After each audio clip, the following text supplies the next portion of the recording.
Hola a todos los amigos y amigas de Filosofía Montes. Estamos con Sexto Empírico y su obra Esbozos Pirrónicos, libro primero, Sistemas Filosóficos. Bueno, aquí tenemos al gran heredero de Pirrón de Élide, al gran heredero, el que puso toda su filosofía en un sistema complejo, pero que se puede entender a medida que se va indagando. Entonces aquí vamos a ver, si nosotros ya habíamos visto en Pirrón de Élide o Pirrón de Elis todo el fundamento del escepticismo, hoy día vamos a ver cómo se entiende este sistema y cómo es que nosotros podemos entender de alguna manera a los dogmáticos. ¿Quién eran los dogmáticos? Los que aseguraban que había una verdad absoluta. ¿Ya? Así que sin más dilación, vamos allá.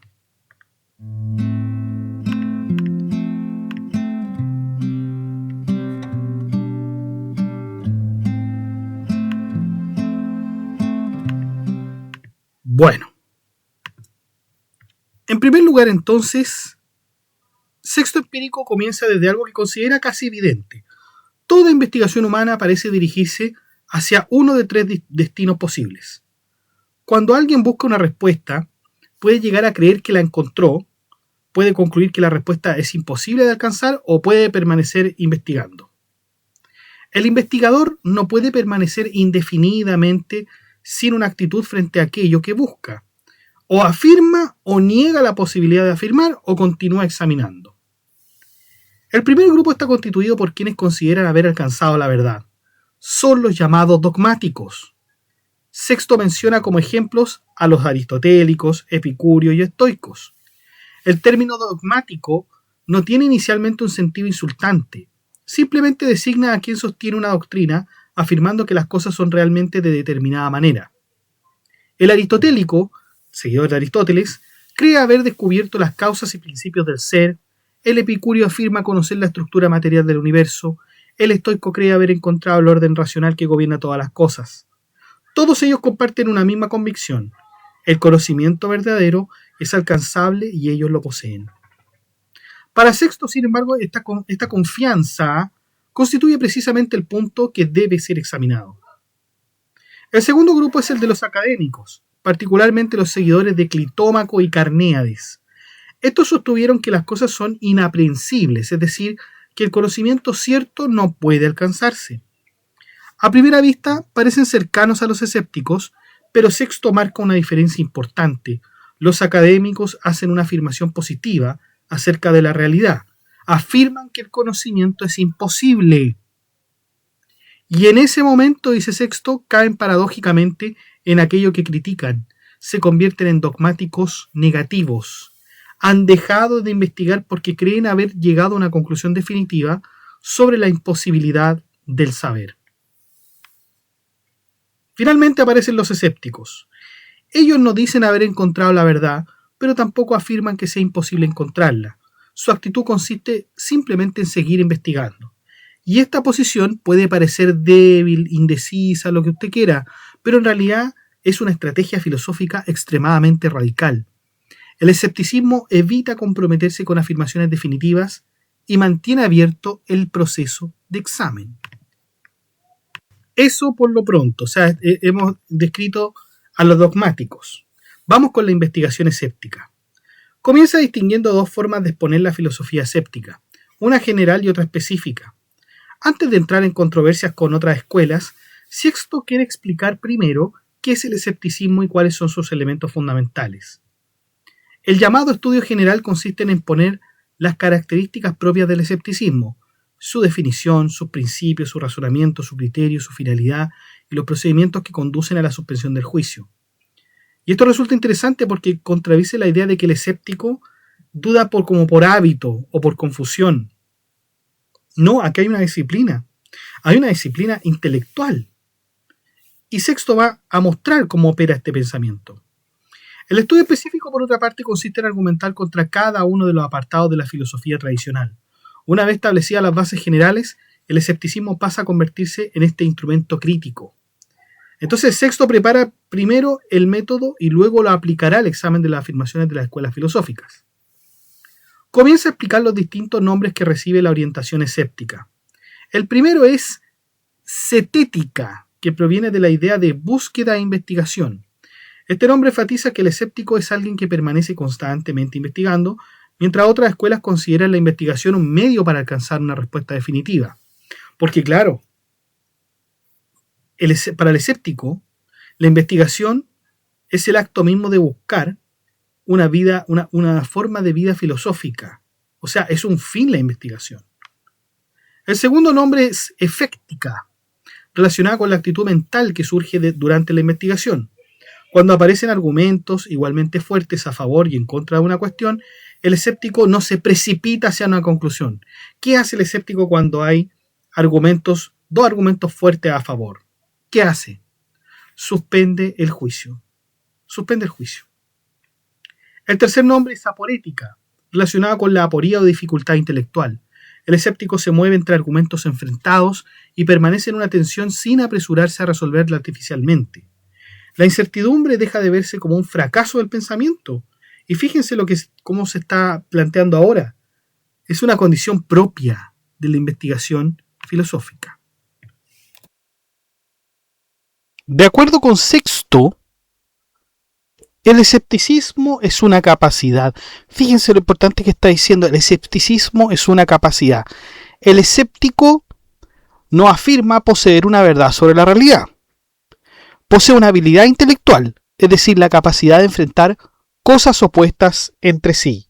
Y esa oposición puede darse entre fenómenos sensibles, razonamientos o ambos. O sea, aquí la tarea del escéptico es poner frente a frente argumentos o apariencias contrarias y observar qué ocurre.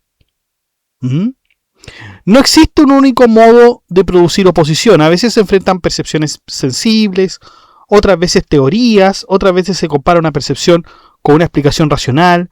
Su intento es abarcar todas las formas posibles en que algo puede ser cuestionado. Ese es el modo escéptico. Los fenómenos corresponden a aquello que aparece a los sentidos, mientras que las consideraciones teóricas corresponden a las construcciones intelectuales elaboradas por la razón. Sin embargo, el escéptico no pretende explicar qué son realmente esas cosas o cómo se originan. Las toma simplemente como aparecen. Y aquí puede haber una diferencia muy importante con otras filosofías. Mientras otras escuelas buscan ir detrás de las apariencias para descubrir una esencia oculta, el escéptico parece que más bien suspende esa búsqueda y se limita a describir lo que se manifiesta. ¿Y cómo son estas proposiciones contrapuestas? Veámoslo. Lo esencial es que ninguno tenga ventaja evidente sobre el otro. Cuando dos argumentos poseen una fuerza semejante, se produce lo que se llama equivalencia. Y esta equivalencia no significa que ambas cosas sean verdaderas o falsas. Significa únicamente que ninguna parece más digna de confianza que la otra. El escéptico se encuentra entonces en una situación de equilibrio intelectual. Las razones a favor y en contra parecen tener el mismo peso. A partir entonces de esta igualdad surge la suspensión del juicio. Las dos cosas tienen igual fuerza. Sexto la define como un estado de equilibrio de la mente donde no se afirma ni se niega nada definitivamente. Aquí no hay conclusiones. No hay algo que sea verdadero ni que sea falso. Aquí el asunto se deja en suspenso. Pero después de la suspensión del juicio aparece algo que constituye una de las ideas más conocidas del pirronismo. ¿Cuál? La ataraxia, es decir, la serenidad o tranquilidad del espíritu. Porque Sexto, aprendiendo de Pirrón, sostiene que esta calma surge como consecuencia efectiva de la suspensión del juicio. El filósofo escéptico o pirrónico es simplemente quien participa de esta capacidad. El escéptico no se define por ninguna doctrina en particular, ni por un catálogo de creencias, es por una manera específica de pensar y relacionarse con los problemas filosóficos. Y así comenzaron los seres humanos. Los seres humanos comenzaron a investigar porque estaban perturbados por la diversidad de opiniones y querían alcanzar serenidad mediante el descubrimiento de la verdad. Creían que si encontraba qué cosas eran verdaderas y cuáles falsas, podrían descansar intelectualmente. Vamos con los tropos. Recordemos que los tropos son estas proposiciones por las cuales se llega al escepticismo. O sea, más bien se llega a la ataraxia. Primero se contraponen los argumentos, se ven que los argumentos tienen igual fuerza, y luego llegará la suspensión del juicio. Pero tenemos que ver qué son estas argumentaciones. Fíjense que Sexto nos dice que la mente llega a un estado de equilibrio al encontrarse frente a afirmaciones opuestas que no logran imponerse unas sobre otras. El escepticismo, por tanto, comienza con una experiencia intelectual, la dificultad para elegir entre razones igualmente persuasivas. Por ejemplo, vamos a poner un ejemplo muy absurdo, muy común. ¿Qué fue primero, el huevo o la gallina? ¿Qué fue primero, el huevo o la gallina?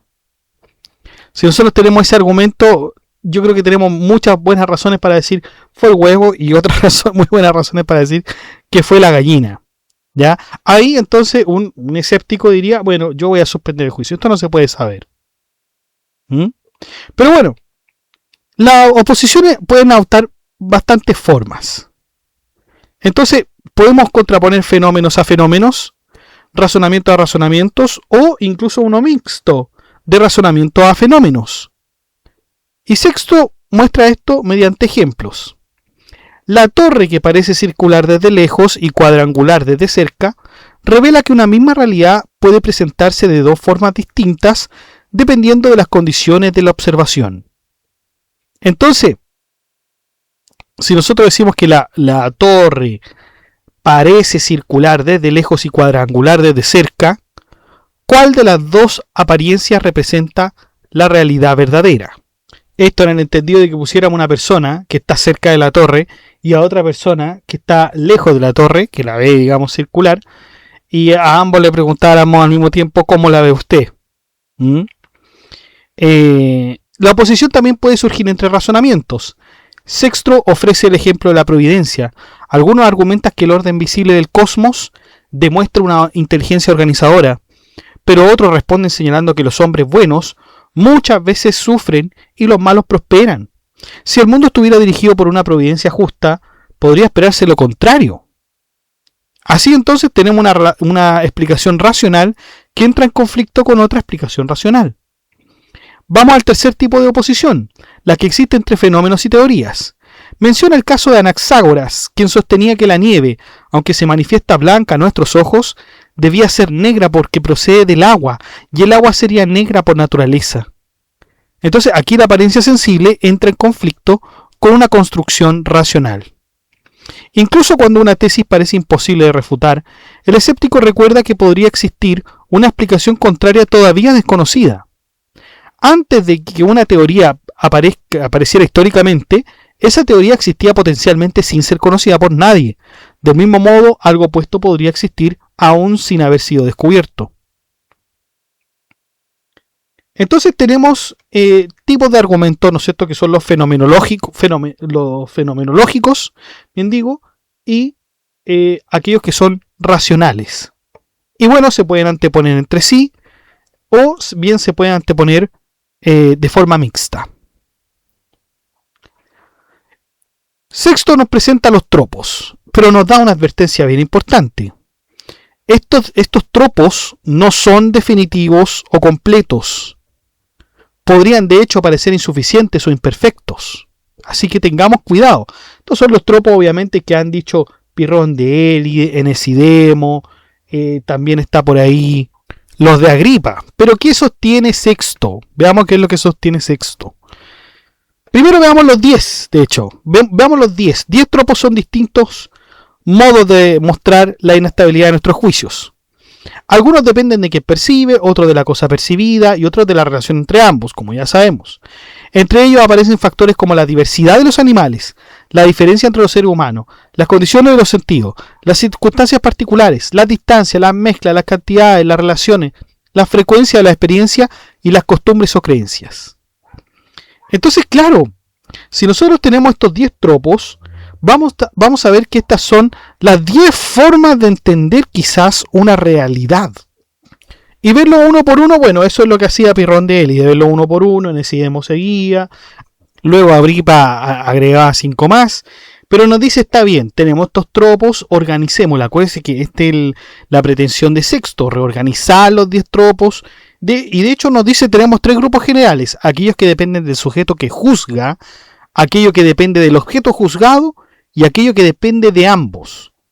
Finalmente reduce todo esto a un principio aún más amplio, el de con relación a algo. Pero veamos los tropos. Vamos con el primer tropo. Sexto nos dice que el primer tropo muestra que distintos animales reciben impresiones diferentes de las mismas cosas. El objetivo no es simplemente hablar de la diferencia entre especies, porque obviamente tenemos un montón de especies. Pero si un mismo fenómeno aparece de maneras distintas, dependiendo del ser que lo percibe, ahí entonces surge una gran dificultad, porque ¿cuál de todas esas apariencias corresponde a la realidad verdadera? Y claro, el argumento parte de la enorme diversidad corporal de los animales.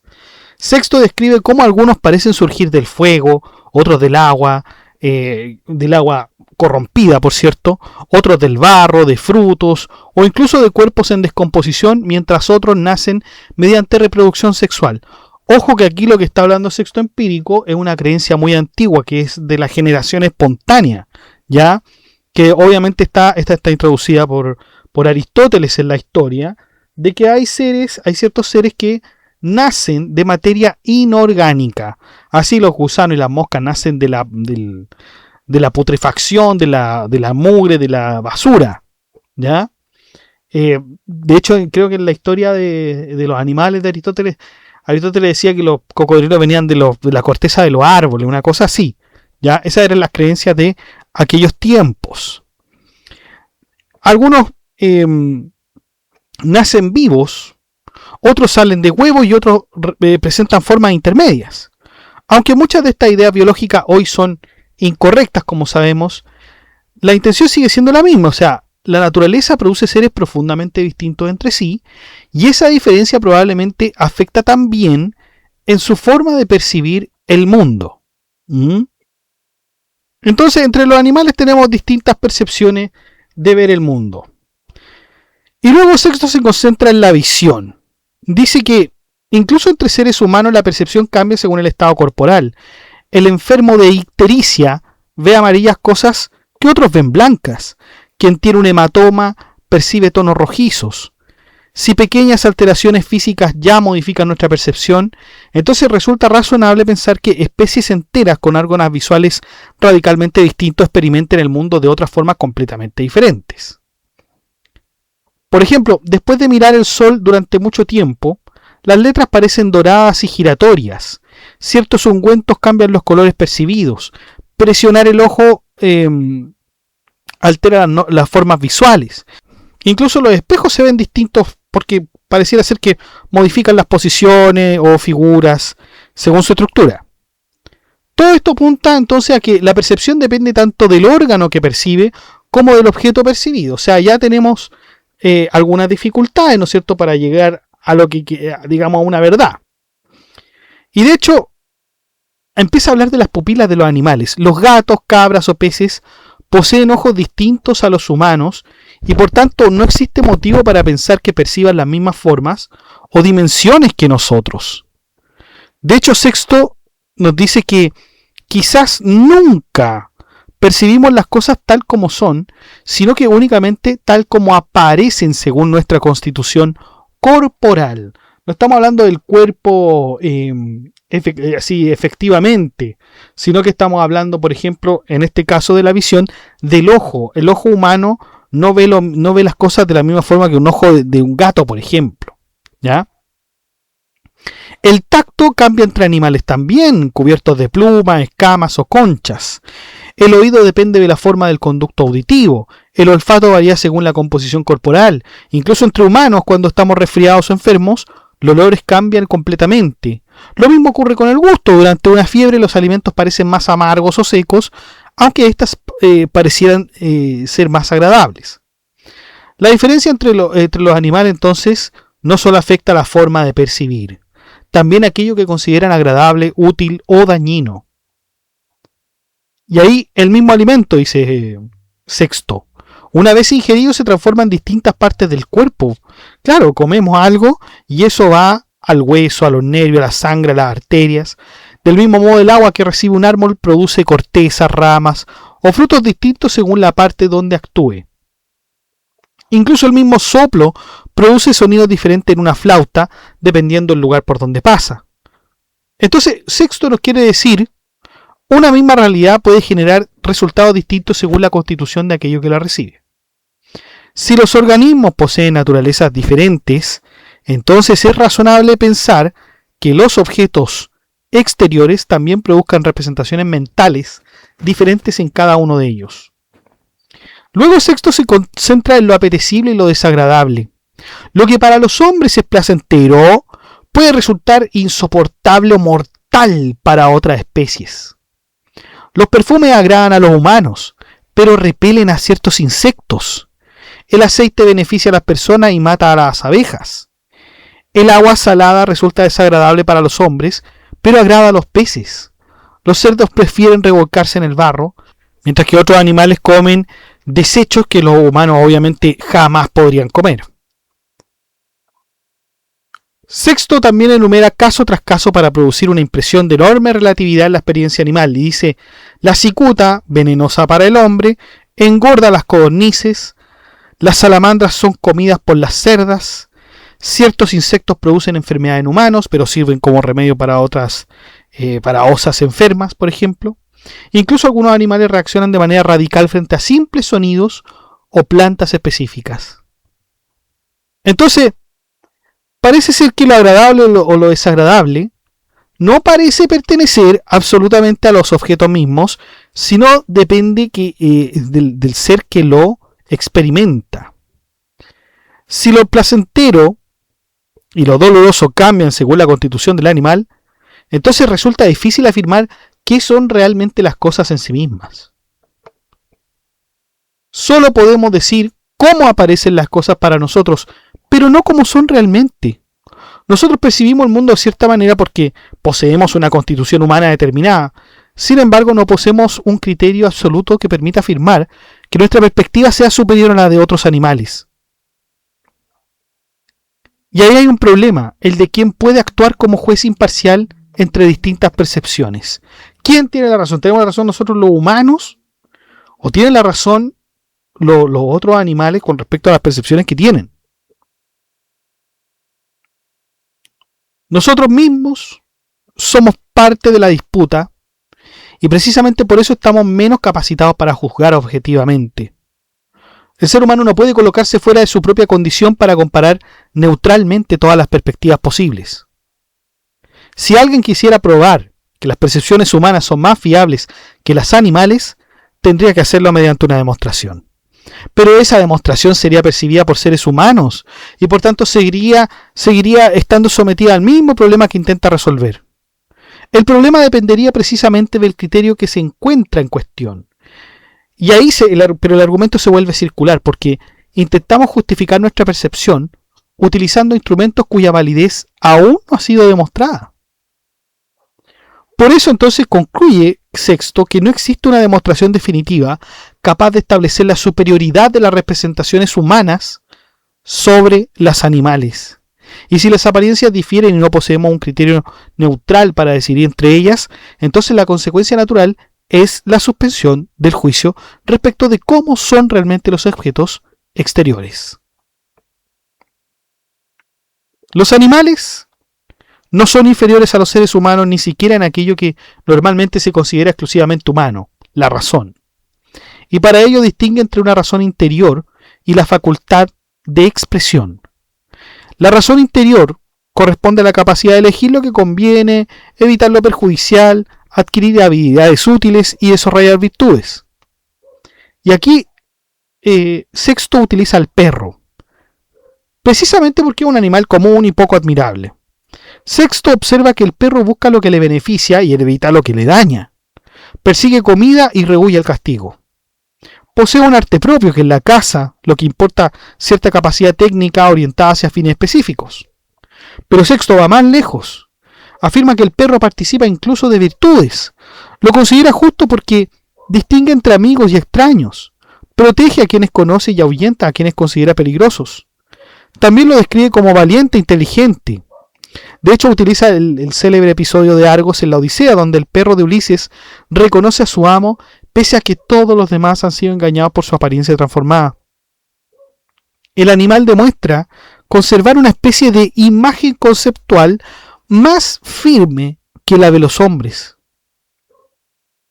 De hecho, cita a Crisipo también, Sexto. Ustedes saben que es uno de los grandes representantes del estoicismo y crítico de los animales irracionales. Según Sexto, incluso Crisipo admitía implícitamente cierta racionalidad en el perro. El famoso ejemplo del cruce de caminos muestra al perro razonando deductivamente. Si la presa no pasó por 2 caminos, entonces tuvo que pasar por el tercero.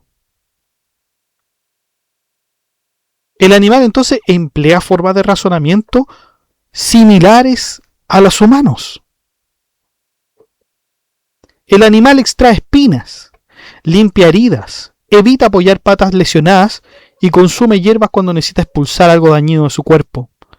Todo esto parece mostrar incluso experiencia, memoria, adaptación y cierta forma de conocimiento práctico. Entonces, no podemos ser tan arrogantes, dice Sexto. Pero, ¿quiénes son los que afirman que sí? Los dogmáticos. Los dogmáticos consideran que la racionalidad humana garantiza una superioridad epistemológica absoluta. Pero Sexto responde mostrando que muchos comportamientos animales parecen manifestar realmente inteligencia, razonamiento práctico e incluso algo parecido a virtudes morales.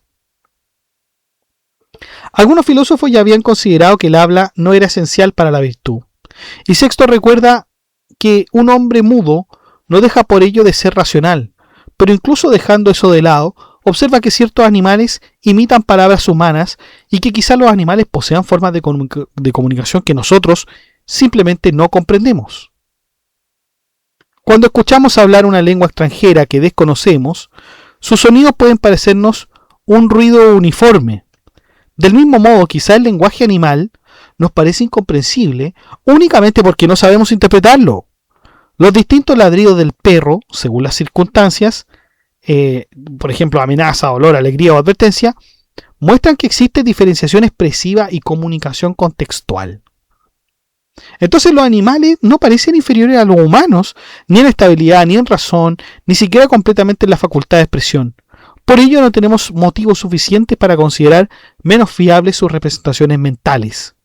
Incluso las aves, dice Sexto, parecen poseer capacidades admirables, anticipan acontecimientos, comunican señales a quienes saben interpretarlas. O sea, más allá de que hoy podamos explicar muchos de estos fenómenos de otra manera, el punto escéptico sigue siendo el mismo. O sea, el ser humano no posee una posición tan privilegiada como suele imaginar. Ya, entonces tenemos que entender ya el primer tropo, el primer tema que nos va a ser dificultoso para encontrar una verdad, porque los animales tienen percepciones distintas, seamos humanos, animales, todos tenemos percepciones distintas. Lo que a uno le puede agradar, al otro le puede resultar beneficioso. Piensen ustedes, no sé, el veneno del escorpión, por ejemplo, mortal para el ser humano, pero el escorpión lo puede resistir, lo puede llevar dentro de sí y además es beneficioso para él porque puede matar a quienes lo ataquen, ¿no es cierto? Piensen ustedes en un ejemplo muy cotidiano, el chocolate. El chocolate tiene esto de la teobromina. Nosotros, los que tenemos perros, sabrán que los perros metabolizan muy lentamente el chocolate y puede ser mortal incluso para ellos. ¿Ya? La uva, las pasas pueden provocar insuficiencia renal, pero la uva, las pasas son riquísimas, riquísimas. No la vaya a poner la pasa, eso sí, en una empanada chilena, por favor. Vamos con el segundo tropo. Incluso si alguien considera que los hombres son superiores a los animales en fiabilidad, dice Sexto, el problema persiste porque tampoco entre nosotros existe una uniformidad. Los hombres difieren tanto corporal como mentalmente y esas diferencias producen percepciones que obviamente son evidentes. Y también juicios sobre las distintas cosas. Y comienza hablando del cuerpo. Los pueblos poseen rasgos físicos distintos y diferentes constituciones orgánicas. Según la teoría antigua de los humores, ya sabemos los 4 humores del cuerpo, que son distintos y que el exceso de uno produce una enfermedad, el exceso de otro produce otra, nosotros sabemos que esto afecta la representación mental y las preferencias. Por eso distintos pueblos disfrutan cosas distintas y rechazan cosas distintas. El hecho de que las mismas cosas resulten agradables para unos y desagradables para otros revela que no producen las mismas impresiones en todos. Luego acumulan una enorme cantidad, sexto, de diferencias fisiológicas extremas. Algunas personas toleran sustancias venenosas como la cicuta o el opio. Otras se enferman por alimentos o perfumes comunes. Unos soportan mordeduras venenosas, otros padecen alteraciones físicas extraordinarias como ver en la oscuridad o sentir una figura humana delante de ellos constantemente. Sexto quiere mostrar entonces que incluso dentro de la especie humana, las experiencias del mundo son profundamente variables. Si los cuerpos son distintos y reaccionan de manera tan diversa frente a las mismas cosas, entonces también las percepciones y juicios derivados de esos cuerpos serán diferentes. La mejor prueba de la diferencia humana, dice, es el desacuerdo constante acerca de lo que debe elegirse o evitarse. Las personas valoran cosas distintas, persiguen ideas distintas, consideran buenas o malas acciones completamente opuestas. Hay poetas, por ejemplo, que ya habían observado esta diferencia en el hombre. Por ejemplo, cada hombre disfruta ocupaciones diferentes y que aquello que resulta admirable para unos puede ser absolutamente odioso para otros. Si las mismas cosas generan reacciones emocionales diferentes según la persona, entonces no parece posible afirmar objetivamente que sea algo bueno o malo por naturaleza. Nuevamente, solo podemos decir cómo aparece algo para cada individuo. Entonces, ¿qué debemos hacer ahí? Suspender el juicio. Suspender el juicio. Porque no podemos afirmar con certeza cómo son realmente. Si intentamos decidir quién tiene razón, surgen inmediatamente nuevos problemas. Si damos la razón a todos, caemos en contradicciones. Si escogemos a algunos, cada escuela filosófica defenderá a sus propios maestros, el platónico a Platón, el epicuro a Epicuro y así sucesivamente. Entonces rechaza la idea de aceptar la opinión de la mayoría, sexto. Considera absurda esa posición porque nadie puede consultar realmente a todos los seres humanos. Además, lo que es común en algunas regiones puede ser raro en otras. La apelación a la mayoría no resuelve el problema, sino que simplemente desplaza la dificultad. Entonces, contra los dogmáticos que se consideran a sí mismos más dignos de confianza que los demás, Sexto se enfrenta a ellos y nos dice que esto obviamente es un argumento circular y arbitrario. Quienes se proclaman jueces de la verdad forman parte de la misma disputa y no quieren asignar autoridad antes de demostrarla. Según él, hacen trampa desde el inicio porque se otorgan a sí mismos la decisión antes de comenzar verdaderamente la investigación. Por lo tanto, segundo tropo, los seres humanos tienen distintas perspectivas, por lo tanto no pueden alcanzar una verdad absoluta. Ya, vamos con el tercer tropo. En el tercer tropo, Sexto nos dice que ya no necesitan comparar animales distintos, ni distintos seres humanos tampoco. Basta observar que incluso dentro de una sola persona, los sentidos se contradicen entre sí. El tercer tropo muestra que una misma cosa aparece de maneras distintas según el sentido que la percibe y que por eso resulta imposible afirmar con certeza cómo es realmente el objeto. Los ejemplos son muy simples. Un cuadro parece tener profundidad para la vista, pero el tacto revela que es completamente plano. La miel es agradable al gusto, pero puede resultar desagradable a la vista. Un perfume agrada al olfato y desagrada al tacto. Algunas sustancias dañan ciertos órganos y benefician otros. El agua de lluvia es saludable para los ojos, pero irrita pulmones y garganta. El aceite suaviza la piel. El pez torpedo entumece ciertas partes del cuerpo y otras no. O sea, no podemos afirmar cómo son realmente esas cosas. Lo único que podemos decir es cómo aparecen en relación a cada sentido.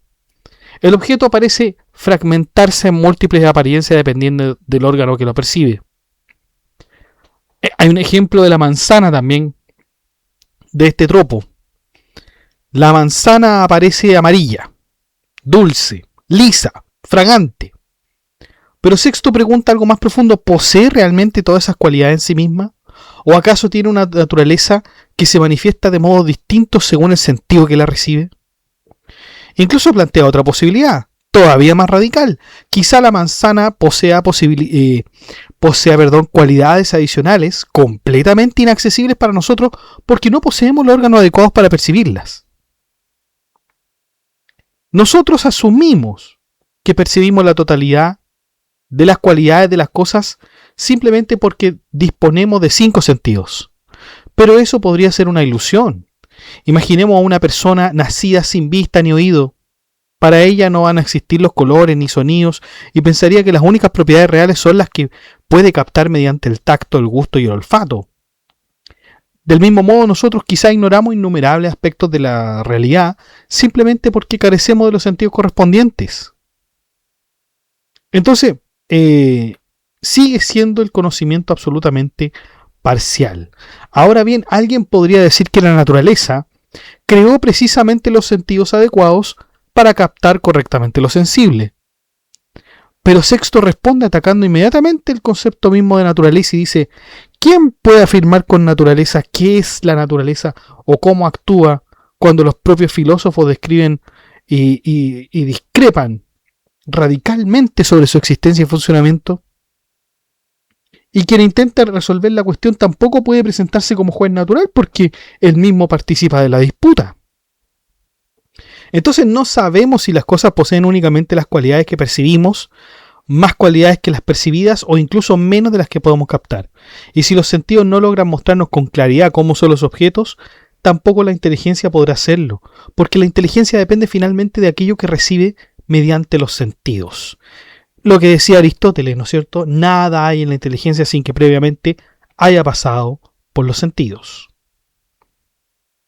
Vamos con el cuarto tropo, centrado en las disposiciones o circunstancias en las que puede encontrarse una persona.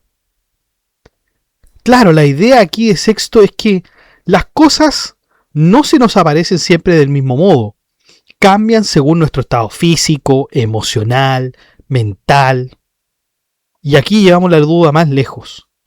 Incluso si se tratara de una sola persona y de un solo sentido, las apariencias variarían dependiendo de la situación concreta en que esa persona se encuentre. Sexto enumera múltiples circunstancias: estar sano o enfermo, estamos despiertos o dormidos, jóvenes, ancianos, en movimiento, estamos quietos, enamorados, estamos odiando a una persona, hambrientos o saciados, ebrios o sobrios, tristes, alegres, valientes o temerosos. O sea, en cada una de estas condiciones se altera profundamente la manera en que percibimos las cosas. Los delirantes creen oír voces o percibir olores inexistentes para otros. El agua tibia parece hirviendo sobre una piel inflamada. La miel resulta dulce para unos y amarga para quienes sufren ictericia. Ahora bien, Sexto se adelanta a quien podría decir: oiga, pero lo que pasa es que los enfermos poseen percepciones deformadas, porque obviamente están enfermos, el mismo argumento de los 4 humores. Tiene la bilis, qué sé yo, un poco más, tiene abundancia de bilis y por eso, de bilis amarilla y por eso, está enfermo, qué sé yo. Ya, pero si concedemos que eso es así, que ciertos humores alteran la percepción de los enfermos, ¿por qué no podrían alterarla también en los sanos? O sea, el estado normal resulta relativo dependiendo de quien juzgue. Y el mismo problema aparece en el sueño y la vigilia. En sueños experimentamos cosas que parecen plenamente reales, y esto aunque desaparezcan al despertar. Pero Sexto evita concluir simplemente que los sueños son falsos. Lo importante es que algo puede ser en relación al sueño y dejar de ser en relación a la vigilia. El ser ya no aparece como algo absoluto. Está condicionado por estados particulares de conciencia. Y también la edad transforma el mundo. El frío, los colores, los sonidos y los gustos cambian según seamos niños, adultos o ancianos. Las preferencias mismas se modifican. Aquello que fascina a un niño carece de interés para un adulto. Esto muestra nuevamente que las cosas no producen impresiones fijas e invariables. Lo mismo ocurre con el movimiento. Desde un barco en movimiento parece desplazarse la costa, aunque quien observa desde tierra diría lo contrario. El amor y el odio transforman la apariencia de las personas.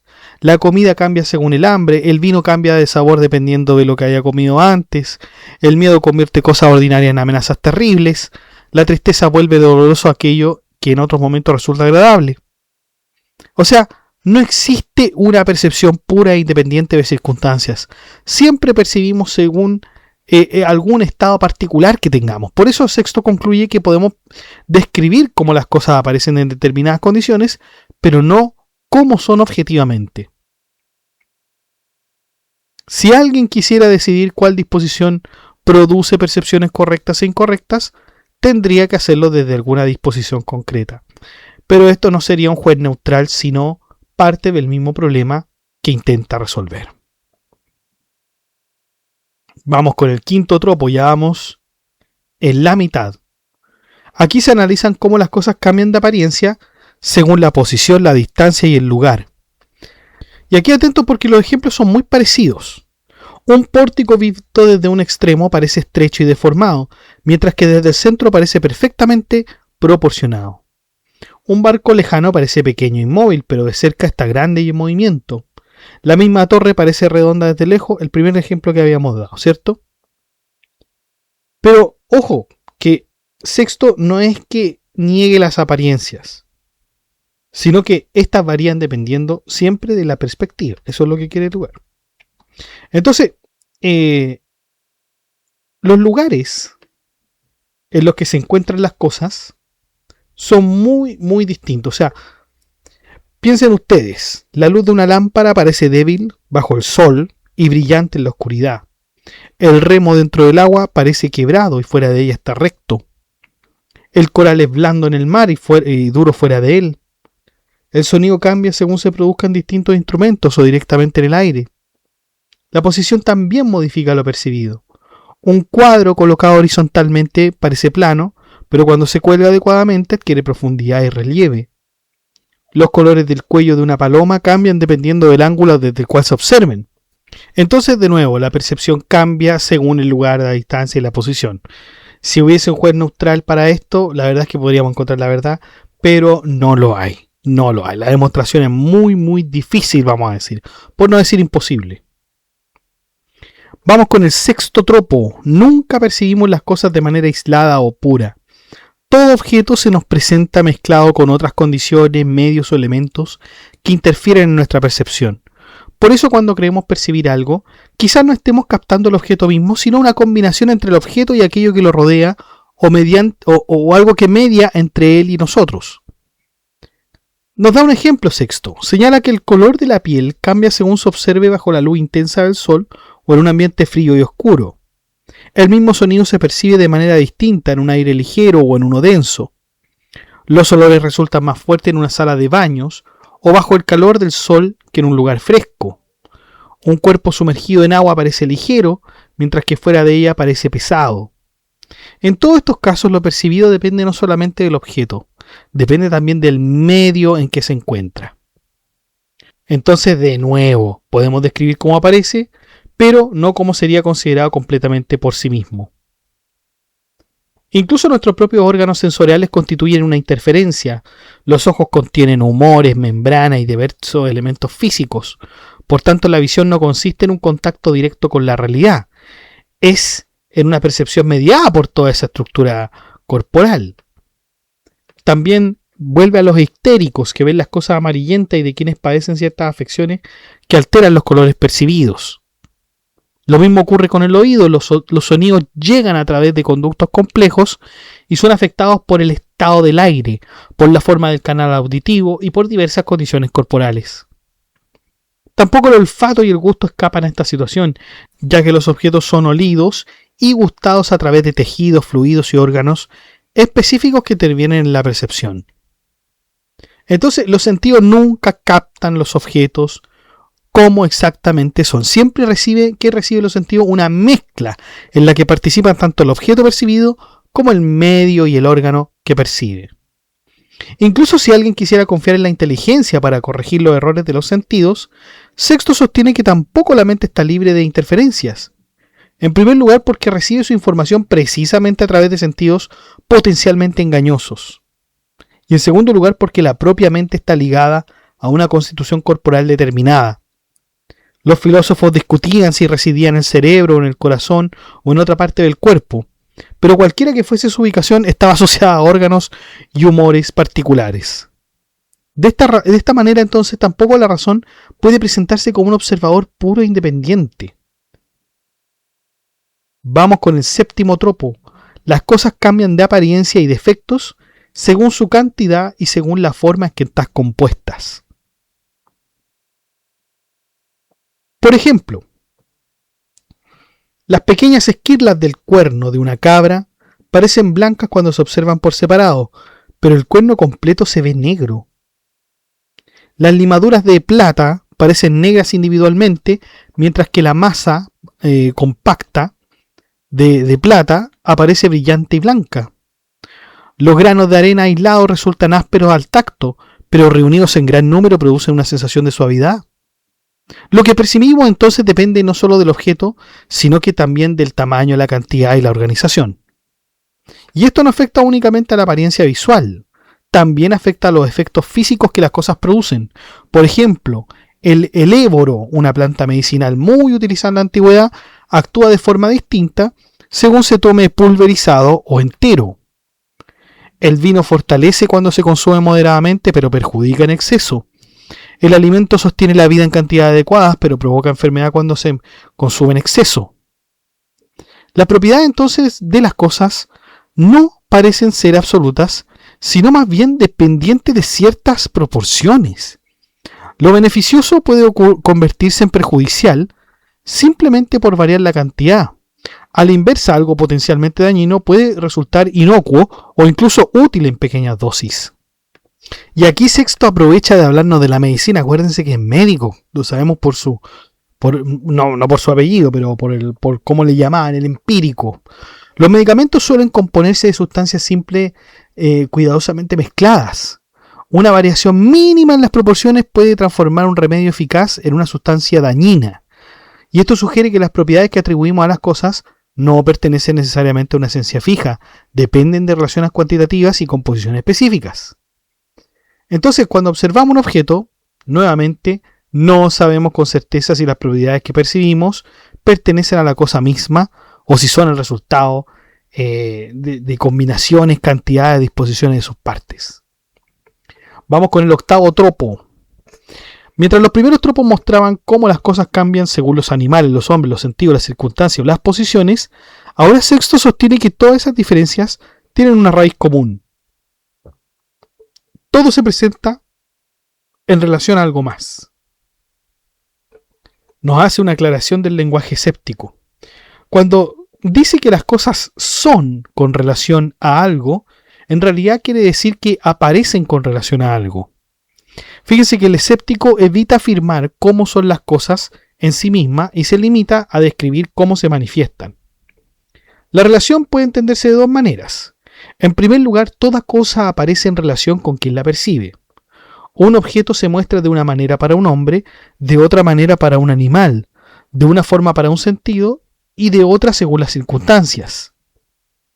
En segundo lugar, existen las relaciones entre las propias cosas como los conceptos de derecha, izquierda, grande, pequeño, igual, desigual, semejante y diferente que no pueden entenderse por sí solos.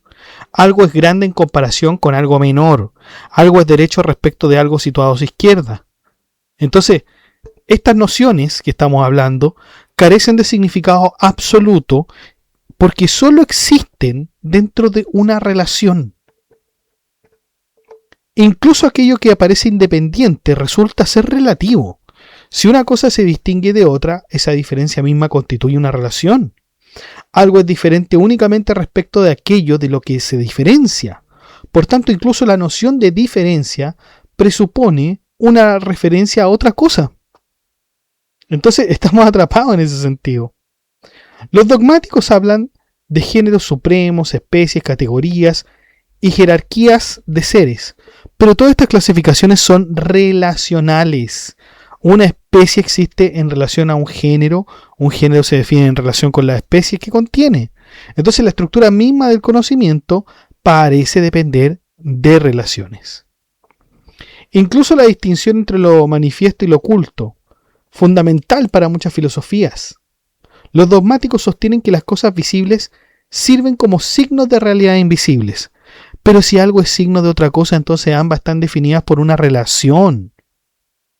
El signo, que fue una cuestión muy interesante, por cierto, detectada por los estoicos, aquí nos dice el mismo Sexto, bueno, pero estas cosas son relativas. O sea, no son relativas, son relacionadas con otras. ¿Ah? Supongamos que alguien quisiera negar que todo es relativo. Al hacerlo estaría afirmando que la tesis todo es relativo es válida solamente para los escépticos y no para todos. Pero entonces estaría nuevamente en una relación, y esa afirmación sería verdadera respecto de uno y falso respecto de otros. O sea, no hay cómo escapar de la relatividad que los dogmáticos quieren hacernos creer. Por lo tanto, nunca podemos decir cómo es una cosa según su naturaleza propia, aislada de toda relación. Esa es la idea del octavo tropo, que todo está relacionado con algo, nada es independiente en ese sentido. Vamos con el noveno tropo entonces. Nuestra valoración de las cosas cambia según estemos acostumbradas a ellas o no. Lo frecuente pierde capacidad de impresionarnos, mientras que lo raro o extraordinario despierta admiración, temor o fascinación. Y a partir de esta observación, Sexto intenta demostrar que tampoco nuestras valoraciones sobre los objetos reflejan necesariamente su verdadera naturaleza. El ejemplo más llamativo es el del Sol y los cometas. Objetivamente el Sol es mucho más grande, poderoso e impresionante que cualquier cometa. Sin embargo, cuando lo vemos todos los días, apenas nos detenemos a pensar en él. Los cometas, en cambio, aparecen raramente y por eso provocan asombro e incluso temor. Los antiguos llegaban a interpretarlos como señales divinas o presagios extraordinarios. Sexto observa que esta diferencia de reacción no se debe necesariamente a la naturaleza de los objetos, más bien a la frecuencia con que ellos aparecen. Para reforzar la idea, nos dice, hagamos un experimento mental. Imaginemos que el Sol apareciera solamente una vez cada muchos años. De repente iluminaría todo el cielo y dispararía la oscuridad y alteraría completamente el paisaje. En esas condiciones nos parecería mucho más aterrador y maravilloso que cualquier cometa. Pero el objeto sería el mismo, lo único que habría cambiado sería la frecuencia de su aparición. Lo mismo ocurre con los terremotos. Una persona que experimenta uno por primera vez puede quedar profundamente aterrorizada, mientras que quienes viven en regiones sísmicas y han convivido con ello durante toda su vida, reaccionarían de forma más tranquila. Lo mismo está con el mar. Para quien nunca lo ha visto, el océano puede resultar sobrecogedor, pero para quienes viven constantemente junto a él, termina formando parte del paisaje cotidiano.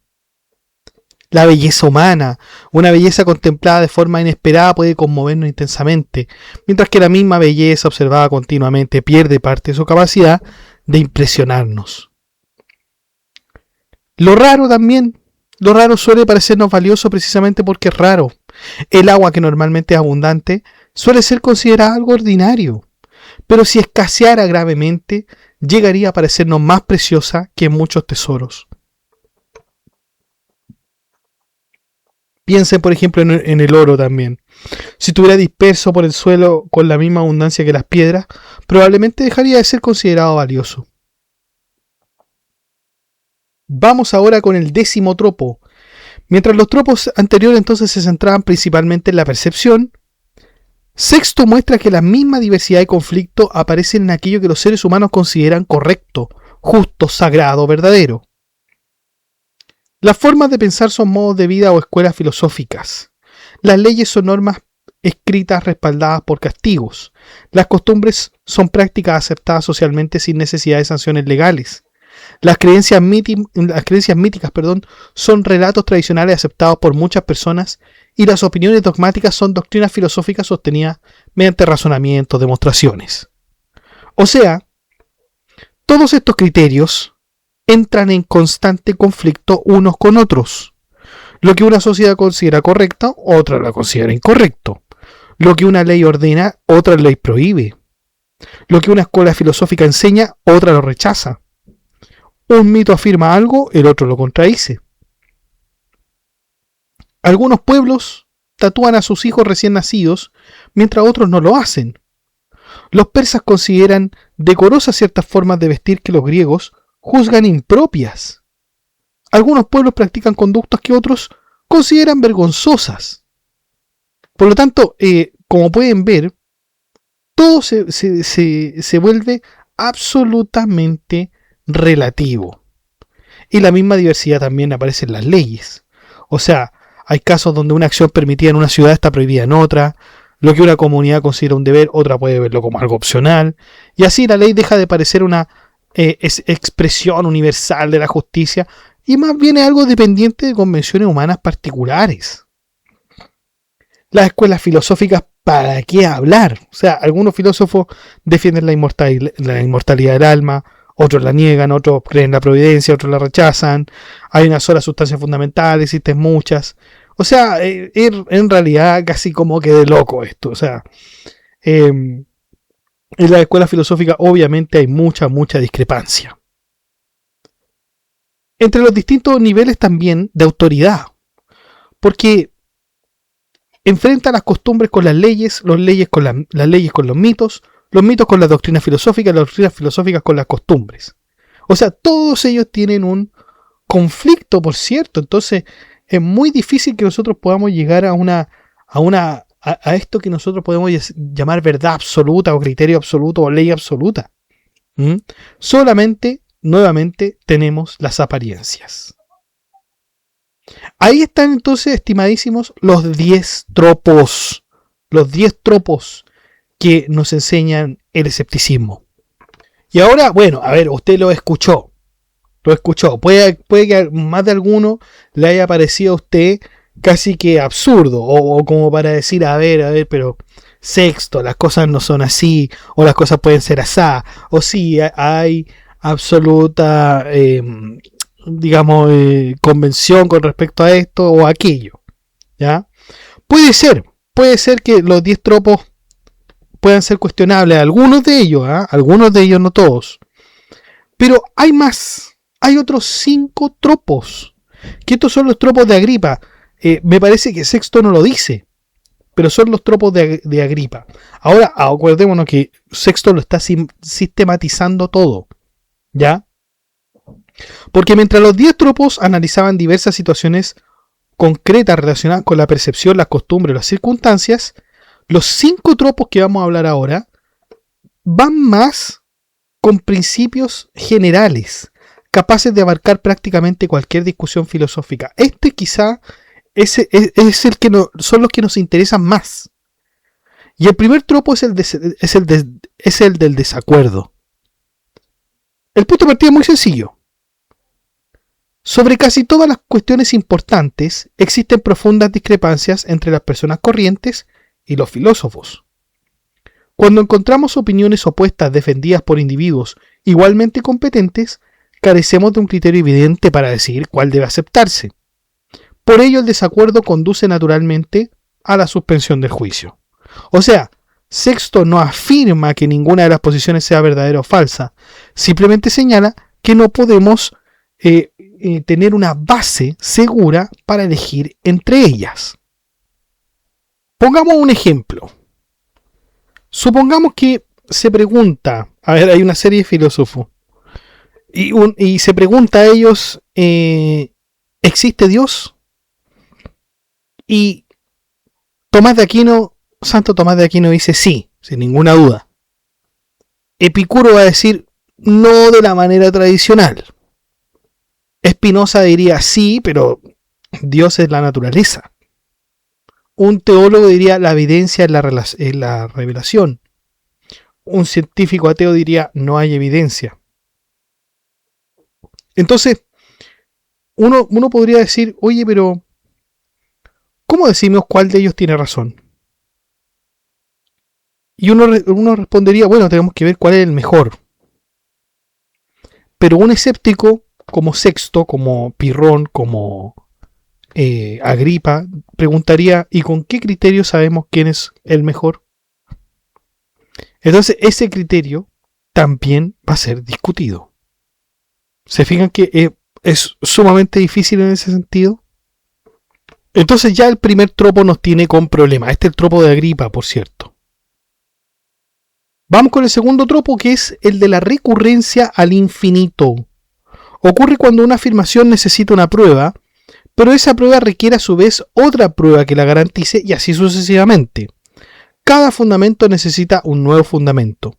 Como la cadena nunca termina, nunca alcanzamos un punto absolutamente seguro desde el cual comenzar, y el resultado es que la demostración queda suspendida indefinidamente. Un ejemplo. Hay dos médicos.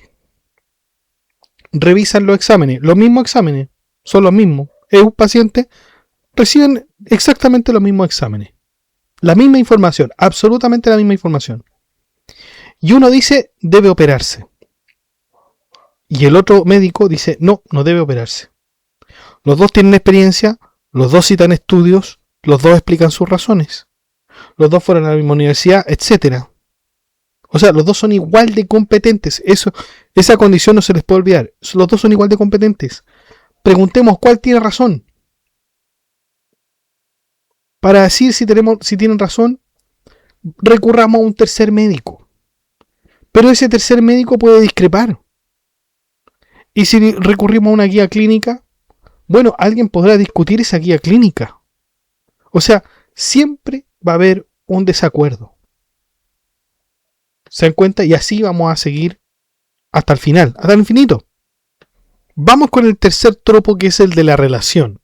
Y aquí Sexto ya retoma una idea que ya habíamos analizado, ¿no es cierto? Pero acuérdense que este es el tropo de Agripa. Las cosas aparecen de una determinada manera dependiendo de quién la observa y de las circunstancias que son observadas. Por ello conocemos únicamente apariencias relativas y no la naturaleza de los objetos. ¿Ya? Esto ya más o menos en los 10 tropos principales ya lo vimos. El cuarto tropo es el de la hipótesis. Surge cuando, para escapar de la regresión infinita, alguien decide detener arbitrariamente la cadena de justificaciones y acepta un principio sin demostrarlo. Los dogmáticos suelen recurrir a este procedimiento cuando consideran ciertas proposiciones como evidentes por sí mismas. Pero Sexto critica esta estrategia porque cualquier persona podría adoptar una hipótesis contraria a la misma legitimidad. Además, aquello que se acepta sin prueba queda precisamente privado de la garantía que pretendía obtener. Yo sé que es evidente, pero pongamos un ejemplo. Una persona dice, la Biblia es verdadera porque es la palabra de Dios. El escéptico pregunta, ¿cómo sabes que es la palabra de Dios? Y él dice, porque la Biblia lo dice. Y al decir porque la Biblia lo dice, se acabó. Se acabó, es una respuesta arbitraria. Se acabó, se detiene ahí. Y el argumento queda así. La Biblia es verdadera porque viene de Dios. Sabemos que viene de Dios porque lo dice la Biblia. El argumento termina apoyándose en sí mismo. Es una arbitrariedad. No se da razón de los dichos. Pero ahora, Sexto no lo está planteando como un tropo con el cual debería proceder un escéptico, sino que justamente está criticando esta situación. El quinto tropo es el del círculo vicioso. Y este aparece cuando una proposición es utilizada para demostrar otra, pero a su vez la segunda es necesaria para demostrar la primera. Y en lugar de avanzar hacia una justificación, el razonamiento gira sobre sí mismo. Ninguna de las dos afirmaciones puede servir de fundamento porque ambas dependen mutuamente. Vamos a dar un ejemplo. Supongamos que alguien dice que este diario nunca publica noticias falsas. Se le pregunta por qué. Porque es un diario confiable. Y se le pregunta, ¿y por qué es confiable? Porque nunca publica noticias falsas. Ahí están entonces los 5 tropos. Pero luego de exponer estos 10 tropos tradicionales y los 5 tropos de los escépticos más recientes, Sexto menciona una formulación aún más condensada del escepticismo, los llamados 2 tropos. Su objetivo es reducir toda la discusión sobre el conocimiento a una pregunta fundamental. Fíjense la pregunta de Sexto. ¿Cómo se conoce algo? ¿Cómo se conoce algo? Los escépticos observan que cualquier conocimiento posible parece tener únicamente 2 alternativas. O una cosa es conocida por sí misma o es conocida a través de otra. no parece existir una tercera posibilidad. Por ello intentan demostrar que ambas vías fracasan y que en consecuencia el conocimiento seguro resulta imposible. Vamos con la primera posibilidad. Consiste en que algo sea conocido por sí mismo. Pero Sexto responde que esto no ocurre porque existe un desacuerdo profundo acerca de todas las cuestiones importantes, tanto sensibles como intelectuales, ya lo vimos. Los filósofos discrepan sobre la naturaleza de la realidad, sobre el alma, sobre los sentidos, sobre la razón y sobre prácticamente cualquier asunto relevante. Si algo pudiera conocerse directamente por sí mismo, sin necesidad de justificación alguna, no existirían estas controversias interminables. Además, para determinar qué conocimiento es verdadero, necesitamos un criterio de verdad, pero los mismos criterios están en discusión. Algunos confían en los sentidos, otros en la razón y otros en una combinación de ambos. Como no existe acuerdo sobre el criterio, tampoco puede afirmarse que algo sea aprendido inmediatamente por sí mismo. La segunda posibilidad es que una cosa sea conocida mediante otra. Pero aquí aparece una dificultad diferente.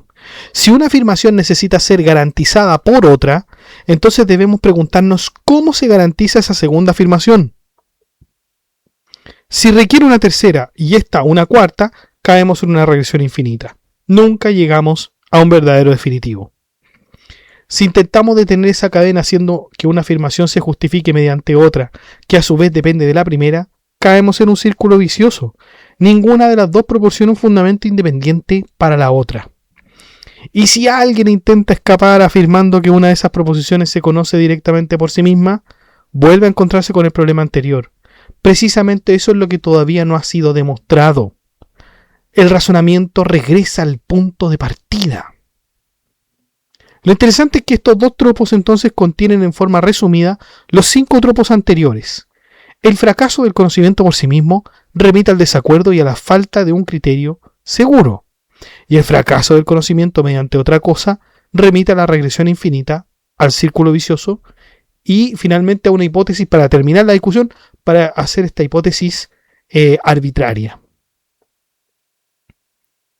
Estos argumentos se atribuyen a Enesídemo, uno de los grandes renovadores del escepticismo pirrónico.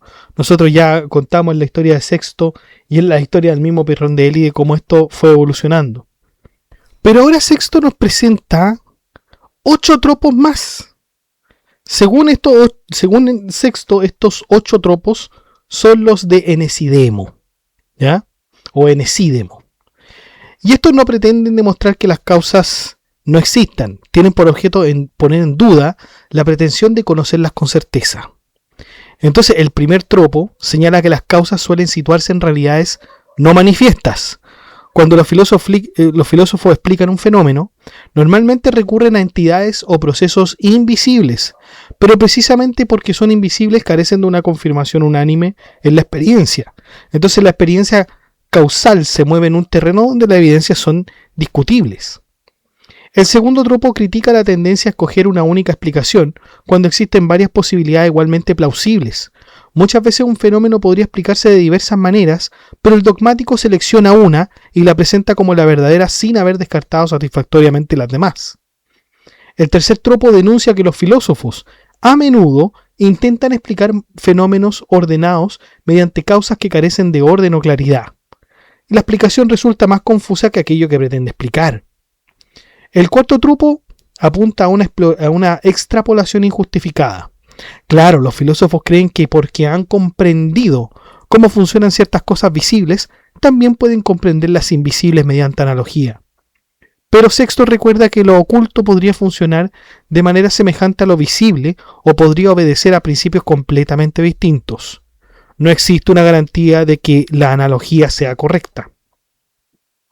El quinto tropo observa que las explicaciones causales suelen depender de las teorías previas de cada filósofo. Los estoicos explican el mundo según sus principios, los epicúreos según los suyos y los aristotélicos según otros distintos. Las causas parecen derivar de las hipótesis del sistema más que de una investigación imparcial de los hechos. El sexto tropo denuncia un sesgo intelectual muy reconocible incluso hoy. Los filósofos aceptan con facilidad aquello que confirma sus teorías y rechazan aquello que las contradice, aunque ambas posibilidades tengan una plausibilidad semejante. Sexto está describiendo algo parecido a lo que actualmente llamaríamos un sesgo de confirmación. El séptimo tropo muestra que algunas explicaciones causales llegan a contradecir los propios principios de la escuela filosófica que las propone. El sistema termina entrando en conflicto consigo mismo. El octavo tropo sostiene que muchas veces las teorías causales se construyen sobre bases tan problemáticas como los fenómenos que pretende explicar. En lugar de aclarar la dificultad inicial, simplemente la trasladan a otro nivel igualmente oscuro. Después de presentar estos 8 argumentos, estos 8 tropos, Sexto observa que ni siquiera son estrictamente necesarios. Los 5 de la suspensión del juicio ya bastan para poner en dificultad cualquier teoría causal. Si alguien propone una causa, inmediatamente surge el problema del desacuerdo y otras escuelas ofrecerán causas distintas. Si intenta justificarla, aparecerá la regresión. Si utiliza una causa para justificar otra y viceversa, caerá en el círculo vicioso. Si detiene arbitrariamente la cadena de explicaciones, recurrirá a una hipótesis indemostrada. Y si alguien intenta defender una explicación frente a otra, terminará dependiendo de relaciones y perspectivas particulares. Ahora, Sexto nos va a enseñar sobre las expresiones escépticas. Claro, porque después de explicar los tropos de la suspensión del juicio, pasa a examinar aquellas expresiones del lenguaje escéptico. Y esto es importante porque los adversarios del escepticismo solían acusar a los escépticos de contradecirse, porque les decían, oigan, si suspenden el juicio sobre todo, ¿cómo pueden seguir hablando y formulando afirmaciones? La primera expresión analizada es no es más, ou malón. Esta fórmula fue utilizada en la tradición pirrónica y constituye una de las expresiones más representativas. Cuando el escéptico dice que algo no es más, o el no malón, de una manera que de otra, no está afirmando que una teoría sobre la realidad, no está afirmando una teoría sobre la realidad.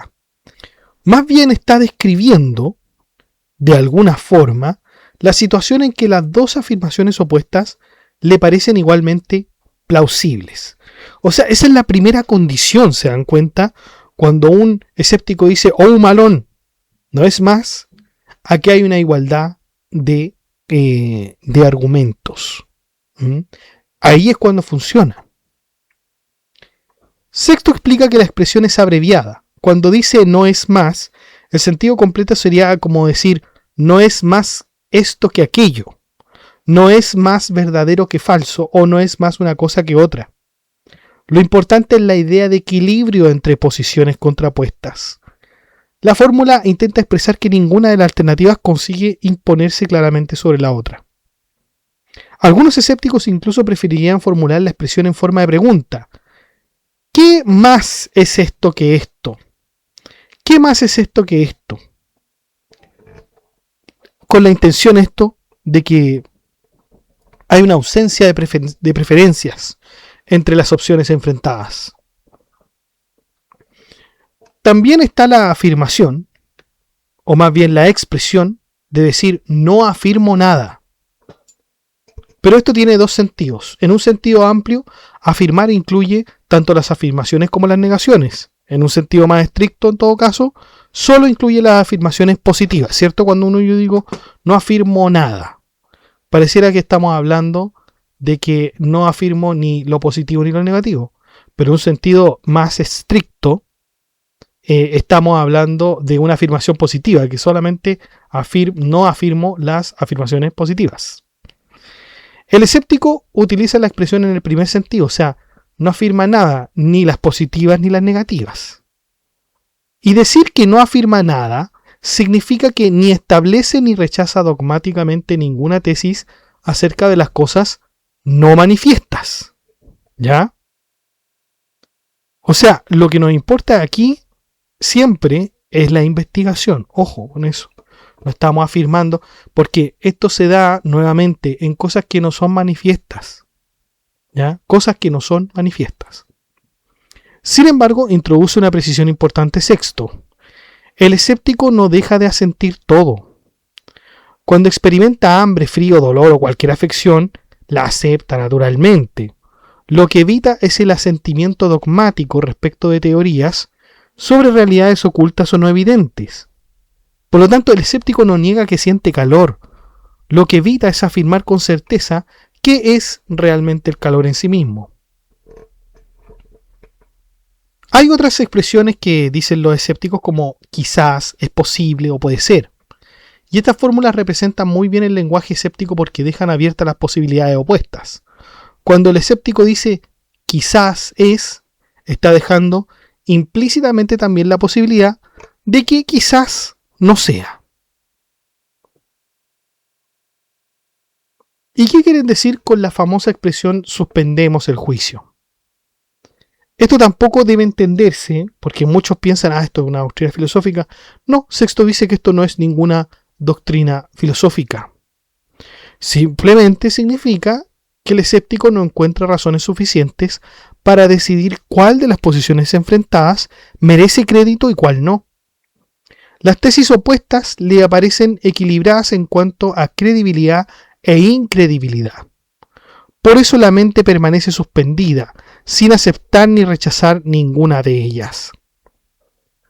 Algo similar ocurre con nada determino, una expresión, nada determino. Sexto define determinar como expresar con asentimiento una cosa no manifiesta. Cuando el escéptico dice que no determina nada, en realidad está relatando una experiencia personal.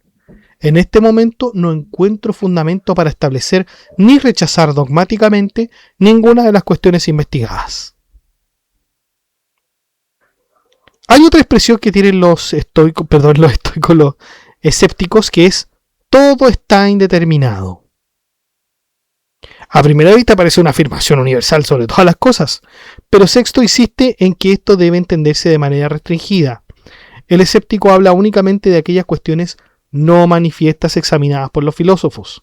Además, el sentido real de la expresión es más bien todo me aparece indeterminado. Todo me aparece indeterminado. O sea, la referencia implícita al sujeto es fundamental. Lo mismo ocurre con la expresión todo es inaprehensible. Sexto rechaza la interpretación académica según la cual la inaprehensibilidad sería una verdad objetiva acerca de las cosas. El escéptico no sostiene que las cosas sean realmente inaprehensibles. Lo que dice es algo mucho más modesto. Hasta ahora, debido a la equivalencia de los argumentos opuestos, él no ha logrado aprender ninguna de las cuestiones discutidas por los dogmáticos. Finalmente, Sexto explica expresiones como no capto o no aprendo. También ellas son simplemente indicadores de una actitud escéptica. Significa que actualmente evita establecer o rechazar dogmáticamente las cuestiones no manifiestas. Ahora hay una de las fórmulas, en todo caso, junto con la suspensión del juicio, también famosísima, del escepticismo pirrónico. A cada argumento se opone un argumento equivalente. Sin embargo, Sexto aclara inmediatamente que no se refiere a cualquier argumento imaginable. Habla específicamente de los argumentos dogmáticos, es decir, de aquellos que intentan establecer alguna verdad acerca de cuestiones no manifiestas. Tampoco entiende la equivalencia en el sentido que ambos argumentos sean iguales. Más bien, lo hace en el sentido de que le parecen igualmente creíbles o igualmente poco creíbles. Y cuando habla de oposición se refiere a una contradicción entre tesis enfrentadas.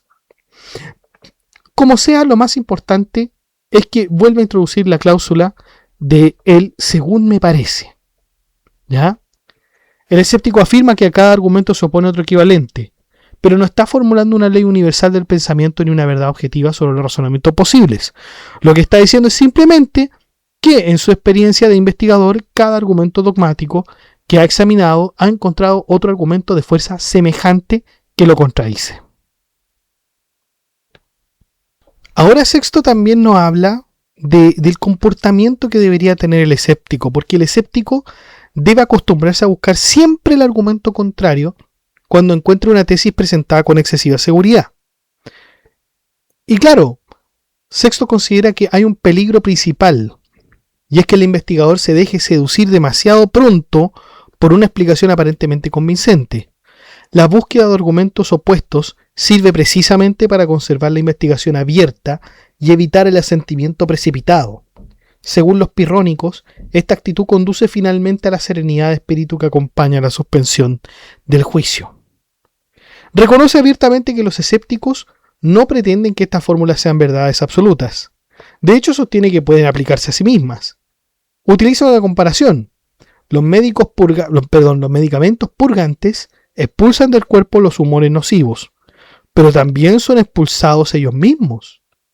Del mismo modo, las expresiones escépticas sirven para combatir el dogmatismo, pero no quedan excluidas de la propia crítica escéptica. Ahora, no contento con eso,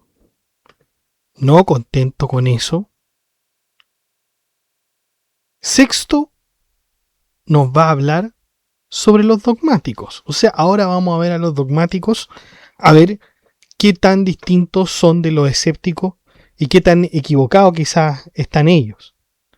Y empieza por Heráclito. Y Sexto empieza por Heráclito porque hay quienes dicen que el escepticismo se parece un poco a lo de Heráclito, de que todo es como medio relativo y etcétera. Porque Heráclito era famoso por sostener que la realidad está marcada por la oposición y el cambio constante. Pero Sexto parte afirmando que ambas orientaciones son claramente distintas. Y la razón principal es muy sencilla.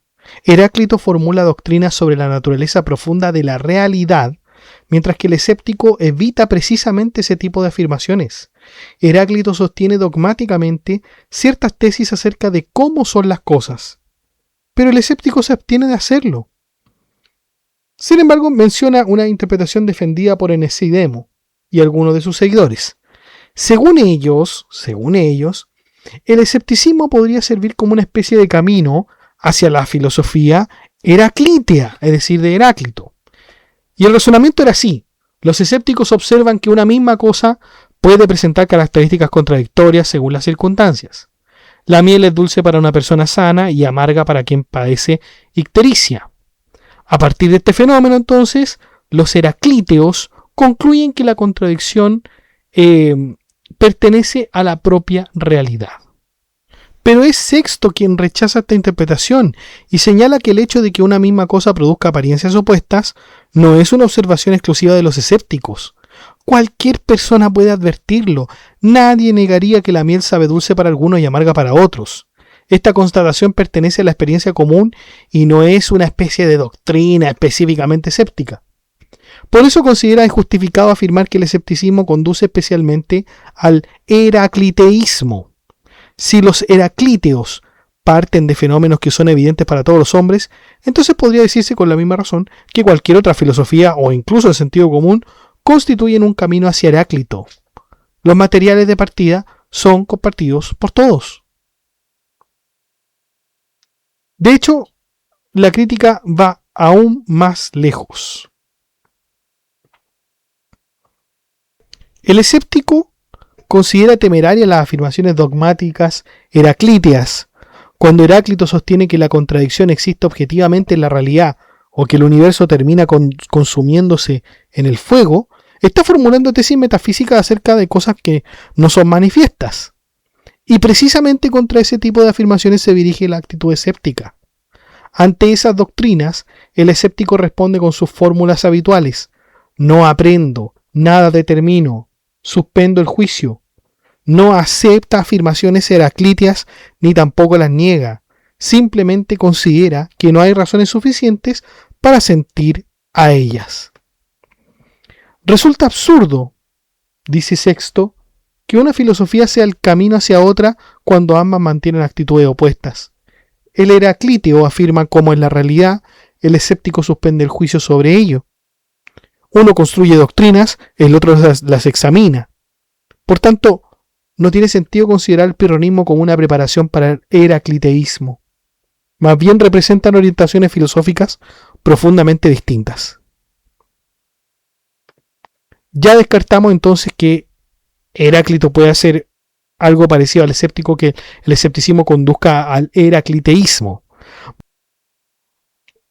Vamos ahora con Demócrito, porque de Demócrito también se dice que algo de escéptico tiene. Claro, porque Demócrito también parte de un hecho que los escépticos utilizan frecuentemente: las contradicciones entre las apariencias sensibles. El clásico ejemplo de la miel. La misma miel parece dulce a algunas personas y amarga a otras.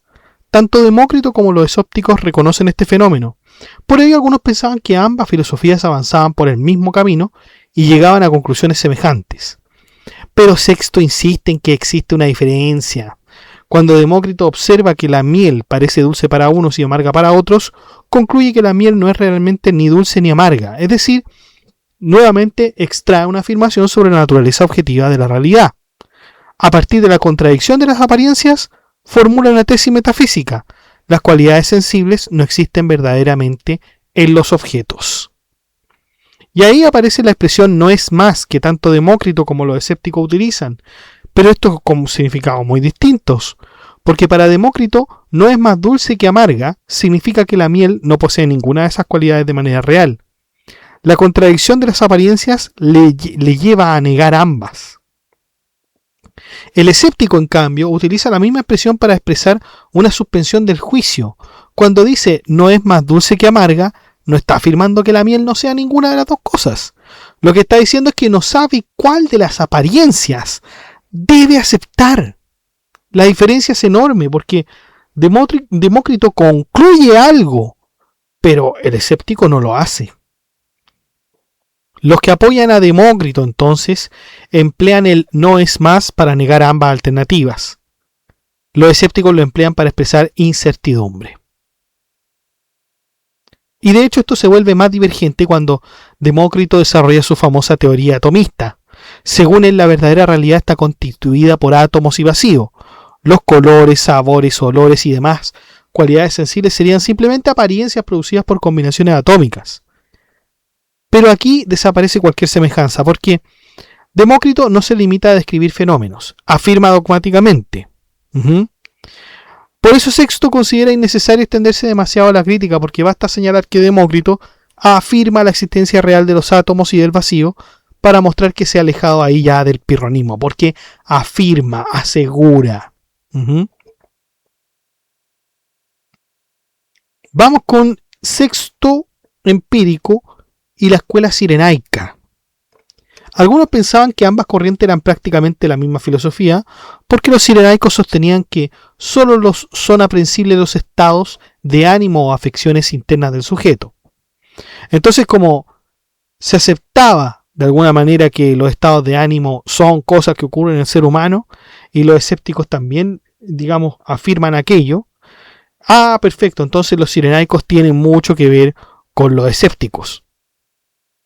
Pero la verdad es que nosotros sabemos que los cirenaicos, con respecto a la emoción y todas esas cosas, ellos sostienen que el objetivo fundamental del ser humano es el placer, entendido como una agradable agitación o movimiento del cuerpo. Pero los escépticos, por el contrario, no consideran que el placer sea la finalidad. Acuérdense que el objetivo es muy distinto, la ataraxia es muy distinta de los cirenaicos como de los escépticos, porque los cirenaicos, el placer, la serenidad, ahí está la ataraxia. Pero para los escépticos ya sabemos nosotros que es la suspensión del juicio. Así que no hay cuestiones fundamentales en las que estos hombres están de acuerdo.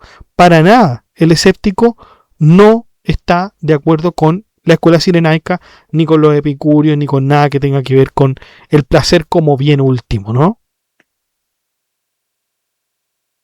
Vamos ahora con Protágoras, a ver qué tanto se parecen Protágoras y Sexto empírico o los escépticos. Y aquí uno podría decir, oye, pero los escépticos sacaron la idea de Protágoras poco menos.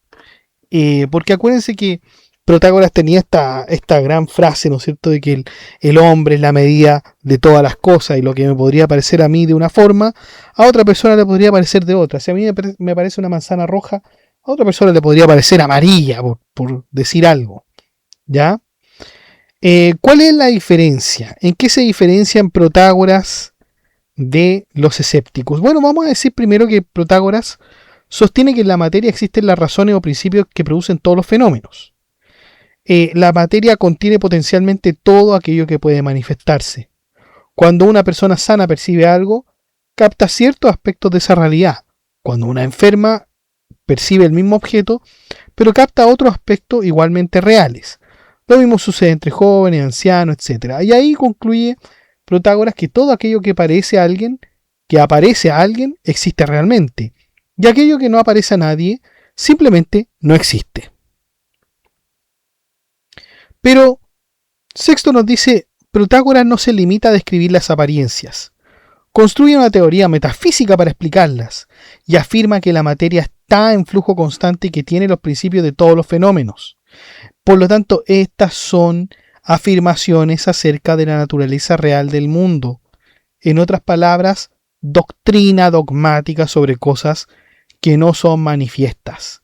Pero ojo, nuevamente, Sexto nos dice, el escéptico nunca da ese paso. Puede admitir, claro, admite que las cosas aparecen de manera diferente según las personas y las circunstancias, pero se niega a concluir por ello que la realidad esté constituida de tal o cual forma. ¿Se dan cuenta? Entonces no afirma que existe una materia fluyente ni que en ella residan las razones de todos los fenómenos. Suspende el juicio sobre esas cuestiones. No sé si se dieron cuenta, pero estábamos viendo a los presocráticos aquí. Estos hombres eran absolutamente presocráticos. Y ahora vamos con Platón, la Academia de Platón. Porque aquí la cuestión era especialmente relevante. Muchos autores antiguos consideran que la misma escuela de Platón, la Academia, se había vuelto escéptica. De hecho, antes de establecer las diferencias, Sexto nos hace una breve historia de la Academia. Según la clasificación más habitual, existen varias etapas, como ustedes pueden saber, la Academia Antigua, que son los seguidores de Platón, la Academia Media, que está asociada a Cesilao, que era discípulo de Polemón, la Academia Nueva, que se vincula con Carnea de Ciclitómaco, y algunos historiadores añadían una cuarta y quinta académica también, con Filón de Larisa y Cármadas respectivamente, e incluso a Antíoco de Ascalón. Entonces Sexto comienza con la Antigua, diciendo que estaba vinculada a Platón. Algunos filósofos de su época sostenían que Platón había sido esencialmente un escéptico y que por tanto el pirronismo no sería más que una continuación de la filosofía platónica. Sin embargo, las opiniones sobre Platón estaban divididas. Algunos lo consideraban claramente dogmático, otros lo consideraban escéptico y otros adoptaban una posición intermedia, afirmando que era escéptico en algunos temas y dogmático en otros. La cuestión es que, según esta última interpretación, cuando aparece Sócrates interrogando a los sofistas y poniendo en duda sus afirmaciones, Platón actuaría como un escéptico, pero cuando expone doctrina mediante Sócrates, Timeo u otros personajes, estaría enseñando positivamente ciertas verdades filosóficas. Sexto considera innecesario discutir con quienes reconocen que Platón fue dogmático, al menos en alguna medida, porque eso ya basta para diferenciarlo del pirronismo. El verdadero problema surge con aquellos, especialmente seguidores de Menódoto y Enesidemo, que intentaban presentar a Platón como un escéptico completo. Pero ¿qué nos decía Sexto? Cuando Platón habla de las ideas, de la providencia o la superioridad de la vida virtuosa sobre la vida viciosa, está haciendo una de dos cosas. O bien está afirmando que esas doctrinas son verdaderas y está dogmatizando, o bien está sosteniendo que son más probables o más creíbles que sus contrarias. Pero incluso esta segunda opción sigue siendo incompatible con el escepticismo porque el pirrónico no concede superioridad a una tesis sobre otra cuando se trata de cosas no manifiestas, lo que hemos dicho durante todo el capítulo. Entonces, para Sexto basta que un filósofo conceda una ventaja epistemológica a una posición para abandonar la aptitud escéptica. El escéptico busca mantener el equilibrio entre argumentos contrapuestos, que considera que una tesis es más probable y ya ha comenzado a inclinar la balanza. Sexto responde a una posible objeción. Alguien podría decir que Platón, aunque dogmático en algunos momentos, también utiliza procedimientos escépticos en otros diálogos. Sexto concede que esto puede ser cierto, pero considera que no basta para convertirlo en escéptico. Una persona que sostiene siquiera una sola doctrina no manifiesta ya posee un talante dogmático. Así que no importa cuántas dudas se expresen en otros contextos, el hecho de afirmar algo como verdadero basta para descartarlo como pirrónico. Y aquí tomo un ejemplo de Timón de Fliunte y su juicio sobre Genófanes. Timón elogia muchas veces a Genófanes por su actitud crítica, pero lo llama modesto a medias y no completamente modesto. ¿Por qué? Porque aunque criticó numerosas opiniones tradicionales, terminó defendiendo dogmas propios, que el universo es uno, que Dios se identifica con el todo, que posee forma esférica y que es inmutable y racional. Entonces, así como Genófanes puede mostrarse crítico y escéptico en algunos aspectos y seguir siendo dogmático en otros, lo mismo puede decirse de Platón. Vamos con la Academia Nueva. Y la Academia Nueva, era quizás la que más fácilmente podía confundirse con el escepticismo, pues criticaba la posibilidad de alcanzar certezas absolutas. Pero claro, aquí está la doctrina de la inaprensibilidad que nosotros ya habíamos tomado, ¿cierto? Y los académicos sostienen que todas las cosas son inaprensibles. Pero precisamente ahí está el rasgo dogmático que tanto ataca Sexto. Cuando afirma que nada puede conocerse, están formando una tesis positiva acerca de la realidad del conocimiento. Pero el escéptico no afirma siquiera eso. Suspende el juicio. Suspende el juicio también sobre la cuestión de si algo es o no es aprensible. Podría ser que nada pudiera conocerse, pero también podría ocurrir que algo sí fuera conocible. El pirrónico, recordemos, no decide entre ambas posibilidades. La segunda diferencia se refiere al bien y al mal. Los académicos afirman que ciertas cosas son probablemente buenas y otras probablemente malas. No sostienen que posean certeza absoluta, pero sí creen que algunas opciones son más razonables o verosímiles que sus contrarias. El escéptico rechaza este paso igual. Cuando habla de algo como bueno o malo, no lo hace porque crea que esa evaluación sea probablemente verdadera. Lo hace simplemente porque sigue las convenciones ordinarias de la vida. Utiliza ese lenguaje para actuar y convivir, no porque considere que ha descubierto una verdad moral más probable que las demás. Los académicos introducen grados de probabilidad, los escépticos mantienen la equipolencia de los argumentos. Para los académicos, algunas opiniones merecen más confianza que otras. Para el pirrónico, cuando se argumenta filosóficamente, las tesis opuestas permanecen equilibradas. Hay una crítica igual a la teoría académica de las representaciones probables. Según los seguidores de Carnéades, existen distintos niveles de credibilidad.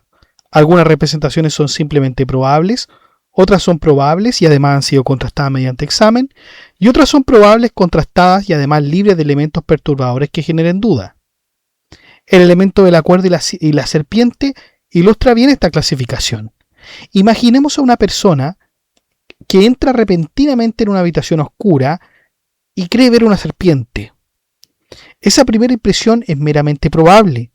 Después examina mejor la situación, observa que el objeto no se mueve, que tiene ciertas características visuales y concluye que se trata de una cuerda. En ese momento posee una representación probable y contrastada.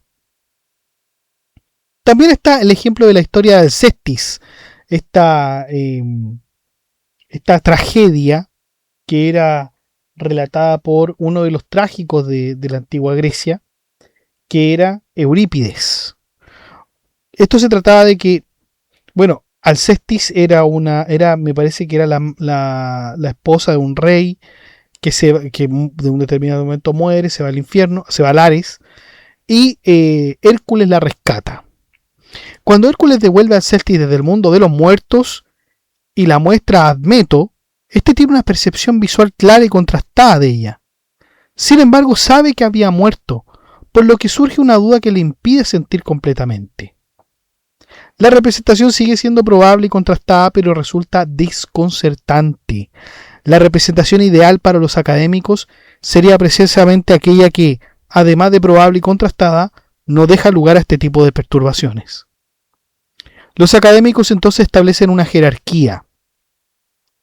La representación probable y contrastada es superior a la simplemente probable, y la probable, contrastada y no desconcertante es superior a todas las demás. Pero eso no es escepticismo, dice Sexto, ¿ya? Porque implica otorgar más credibilidad a unas representaciones que a otras. Entonces, aquí hay un concepto clave también, que es el verbo creer. Uno consiste simplemente en aceptar algo, porque, mejor pensémoslo así, hay dos sentidos de la palabra creer. Uno consiste simplemente en aceptar algo sin resistencia, como un niño que escucha a su maestro.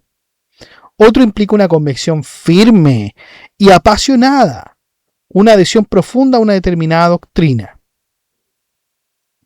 Los académicos, según Sexto, terminan creyendo que en ciertas representaciones probables, con una convicción considerable, es el camino. En cambio, el escéptico solo acepta provisionalmente aquello que se presenta sin apego ni vehemencia. O sea, que los académicos siguen aquello que es probable. Aquello que es probable, ellos lo asienten. Por lo tanto, eso no es escepticismo de ninguna forma. Vamos ahora con la academia media. ¿Ya? Esto es una evolución de la academia. Y ahí cambia el tono respecto a las comparaciones anteriores. Mientras había insistido en marcar diferencias claras entre el pirronismo y las escuelas filosóficas, al hablar de esta escuela, que es la de Arcesilao, reconoce que existe una cercanía extraordinaria entre ambas orientaciones. Son casi la misma cosa. La razón principal es que Arcesilao no parece haber sostenido doctrinas positivas acerca de la realidad. No afirmaba que las cosas fueran de una determinada manera, ni tampoco que no lo fueran.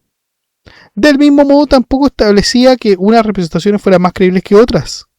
Su actitud consistía en suspender el juicio frente a todas las cuestiones debatidas. Entonces parece que aquí sí hay una gran cercanía entre el escepticismo y la academia nueva. Y la verdad, en casi todos se parecían, porque incluso Arcesilao rechazaba a los dogmáticos, ¿ya? Pero ¿cuál es la gran diferencia que ve Sexto? Sexto ve que la metodología usada es claramente escéptica, pero la verdad es que Arcesilao nunca dejó de ser platónico, ¿ya? Por lo tanto, ¿qué pasaba aquí? Que el escepticismo que ocupaba Arcesilao era utilizado con objetivos pedagógicos,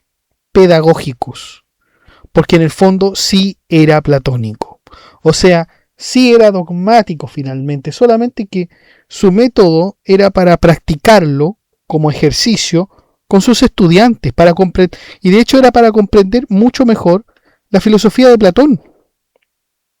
¿Ya? O sea, el medio era el escepticismo, el fin último, el objeto, era el platonismo.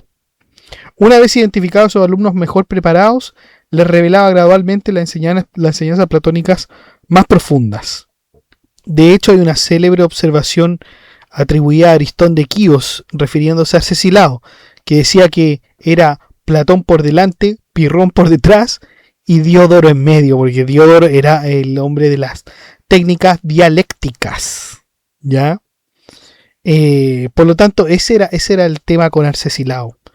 Ahora, Sexto parece reconocer que si se toma únicamente la doctrina pública de Arcesilao, las diferencias con el pirronismo son mínimas.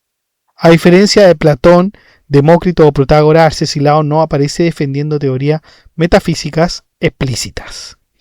Pero también uno dice, bueno, si nunca se salió del platonismo, puede ser que siempre, eso dice Sexto, si nunca él se salió del platonismo, quiere decir que a él le gustaba el platonismo, solamente que ocupaba el escepticismo como un medio para conocer y hacer conocer el platonismo. Vamos con la cuarta y quinta academia. La cuarta academia de Filón de Larisa sostenía que las cosas son inaprensibles únicamente si se adopta el criterio estoico de conocimiento, es decir, la llamada representación comprensiva, que los estoicos consideraban la base de la certeza. Según Filón, bajo ese criterio las cosas no pueden ser conocidas con seguridad. Pero Filón no se detenía allí, también afirmaba que las cosas son aprehensibles de acuerdo con su propia naturaleza. Es decir, aunque rechazaba el criterio estoico, seguía creyendo que el conocimiento verdadero de la realidad era posible por otras vías. Desde la perspectiva de Sexto, esta afirmación ya constituye una tesis dogmática. El escéptico no sostiene ni que las cosas sean cognoscibles y que no sean incognoscibles. Suspende el juicio sobre ambas posibilidades. Pero la distancia se vuelve aún mayor con la llamada Quinta Academia vinculada a Antíoco de Ascalón. Antíoco reaccionó contra el escepticismo académico y defendió una recuperación de doctrinas dogmáticas. Y ahí, según Sexto, llegó a introducir el estoicismo dentro de la propia academia. Y la transformación fue tan profunda que circulaba una observación muy irónica sobre él. Se decía que cultivaba el estoicismo en la academia. O sea, aunque formalmente seguía perteneciendo a la tradición académica, en realidad defendía doctrinas muy cercanas al estoicismo. Así que ni hablar de estas dos academias, sobre todo de la quinta, porque está muy lejos del escepticismo.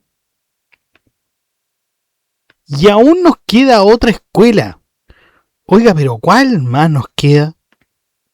Es aquella corriente empírica de medicina de la cual se habla siempre, que a la que Sexto Empírico se supone que perteneció y todo el tema.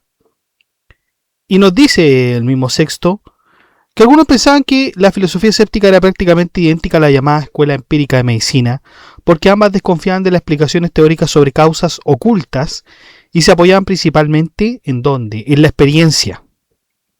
Sin embargo, Sexto rechaza esa identificación. El problema es que los médicos empíricos afirman dogmáticamente que las cosas manifiestas son inaprehensibles. Y aunque esa conclusión puede ser cercana al escepticismo, sigue siendo una afirmación positiva acerca de la realidad. Los empíricos sostienen una doctrina sobre lo que puede y no puede conocerse.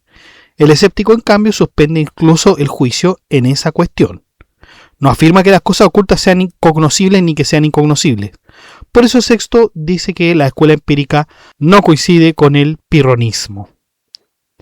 Sorprendentemente, Sexto encuentra una afinidad mayor con otra corriente médica, que es la escuela metódica.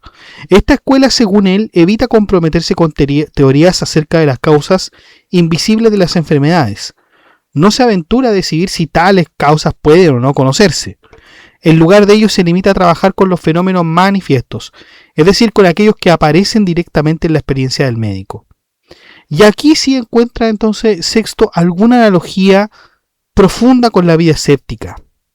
Había explicado anteriormente que el pirrónico se guía por 4 criterios prácticos: la naturaleza, la pasión, las necesidades corporales, las leyes y las costumbres y el aprendizaje de las artes. Del mismo modo, el médico metodista no necesita teorías metafísicas sobre la enfermedad para actuar. Se deja guiar por lo que aparece inmediatamente en el paciente. Por ejemplo, cuando una persona siente sed, naturalmente busca agua. Cuando tiene hambre, busca alimento. No necesita elaborar una teoría filosófica sobre la esencia de la nutrición para actuar. Del mismo modo, cuando un médico observa un estado de tensión o agarrotamiento, busca aquello que produzca relajación. Cuando observa un exceso o derrame, busca aquello que produzca contención. O sea, aquí nos guiamos por los fenómenos observados. Hay, de hecho, incluso comportamientos que son súper espontáneos. Un perro que se clava una astilla procura extraerla sin necesidad de poseer conocimientos teóricos sobre anatomía o fisiología.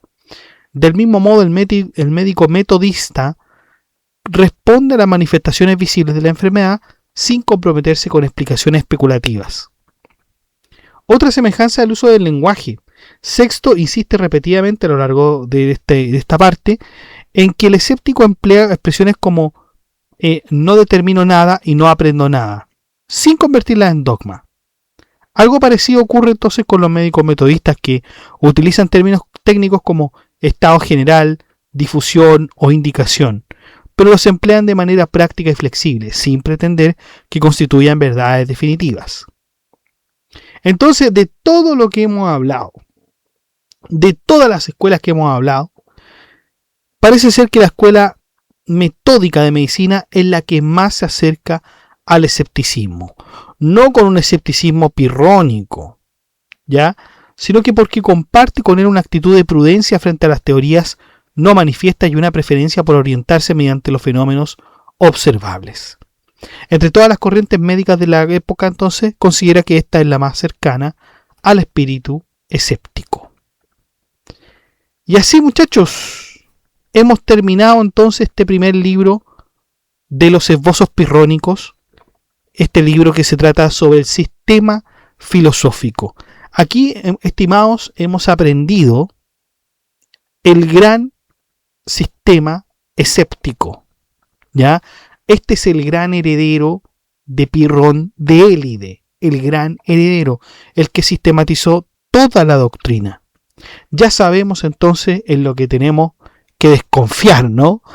Ya sabemos entonces que a qué tenemos que ponerle tropos antes de asegurar cualquier cosa.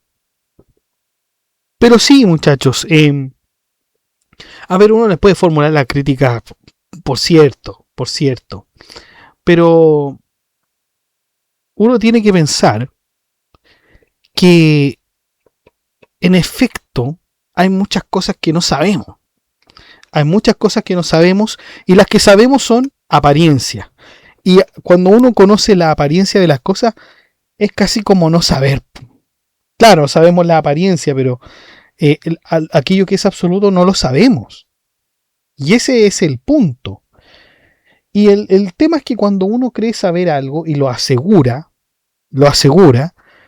de pronto no tiene que pasar el tiempo para que se diga otra cuestión. Por ejemplo, antes estábamos todos convencidos de que el Sol giraba alrededor de la Tierra. Hoy día sabemos que eso no es así y se tuvieron que pasar varias teorías para explicar que esto no era así.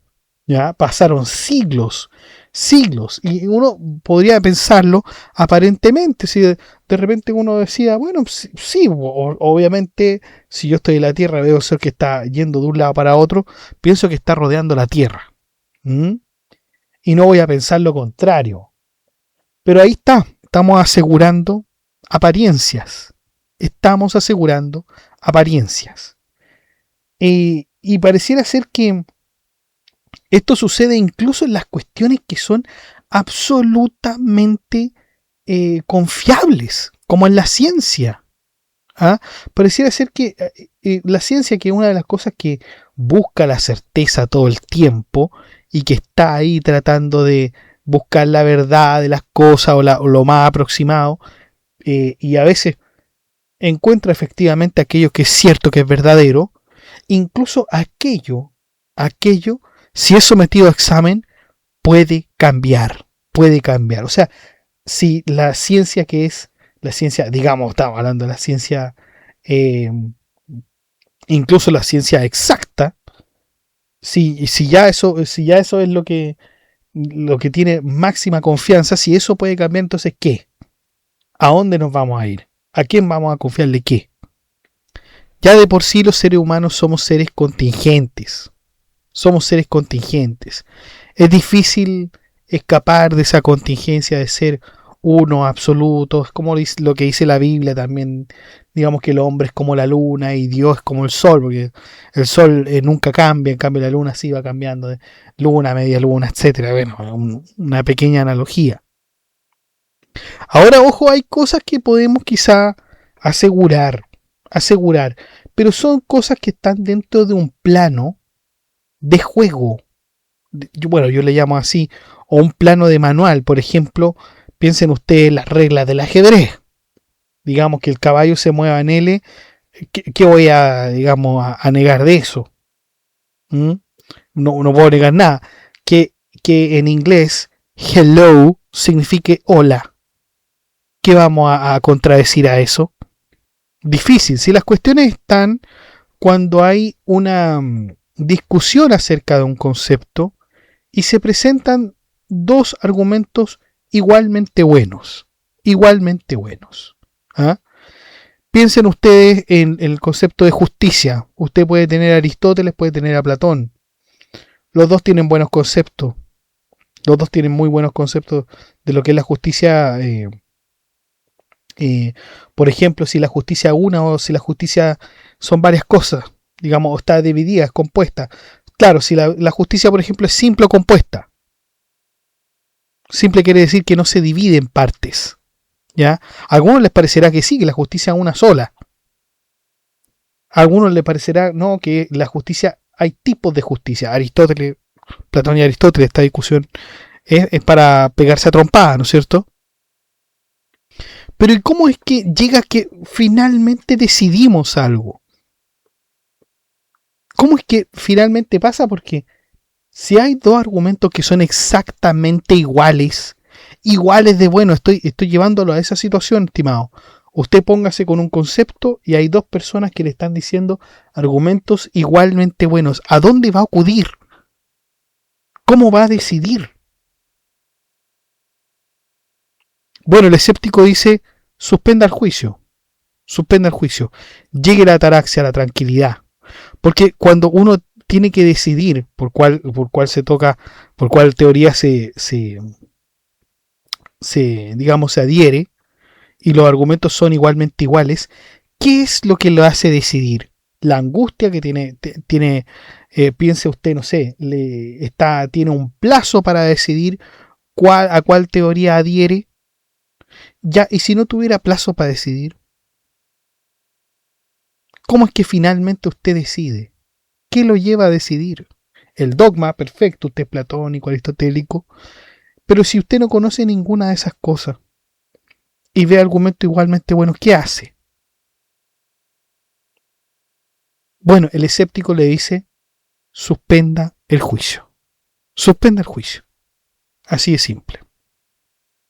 Los dejo invitados al grupo de WhatsApp para que se enteren de las últimas novedades y al grupo de la comunidad para que hablemos de este y otros temas.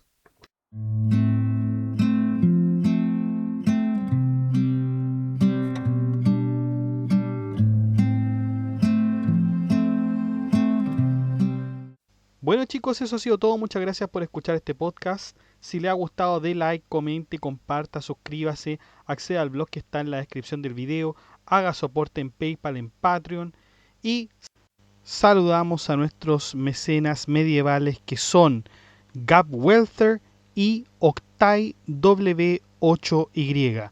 Muchas gracias muchachos por ser parte de este tipo de mecenazgo que es superior al de los mecenas romanos y así contribuir al proyecto educativo que es Filosofía Apuntes. Muchas gracias. Un abrazo.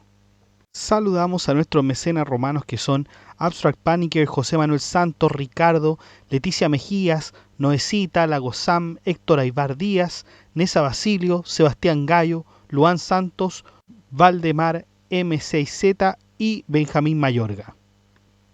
Muchas gracias muchachos por su colaboración. La verdad es que esta colaboración que ustedes hacen me incentiva a seguir produciendo el conocimiento y esta síntesis de los libros filosóficos más importantes. Y usted también puede colaborar en Filosofía Apuntes uniéndose a las membresías de mecenas que tenemos incorporadas. Debajo de cada video está el botón unirse. Usted hace clic en el botón unirse y ahí le van a salir las membresías con los precios que a usted más le acomode para aportar a este canal. Si no le acomoda ninguno de los aportes, no importa, usted puede también colaborar por medio del botón gracias o bien con una suscripción. Muchas gracias a todos, que estén bien, cuídense, chao.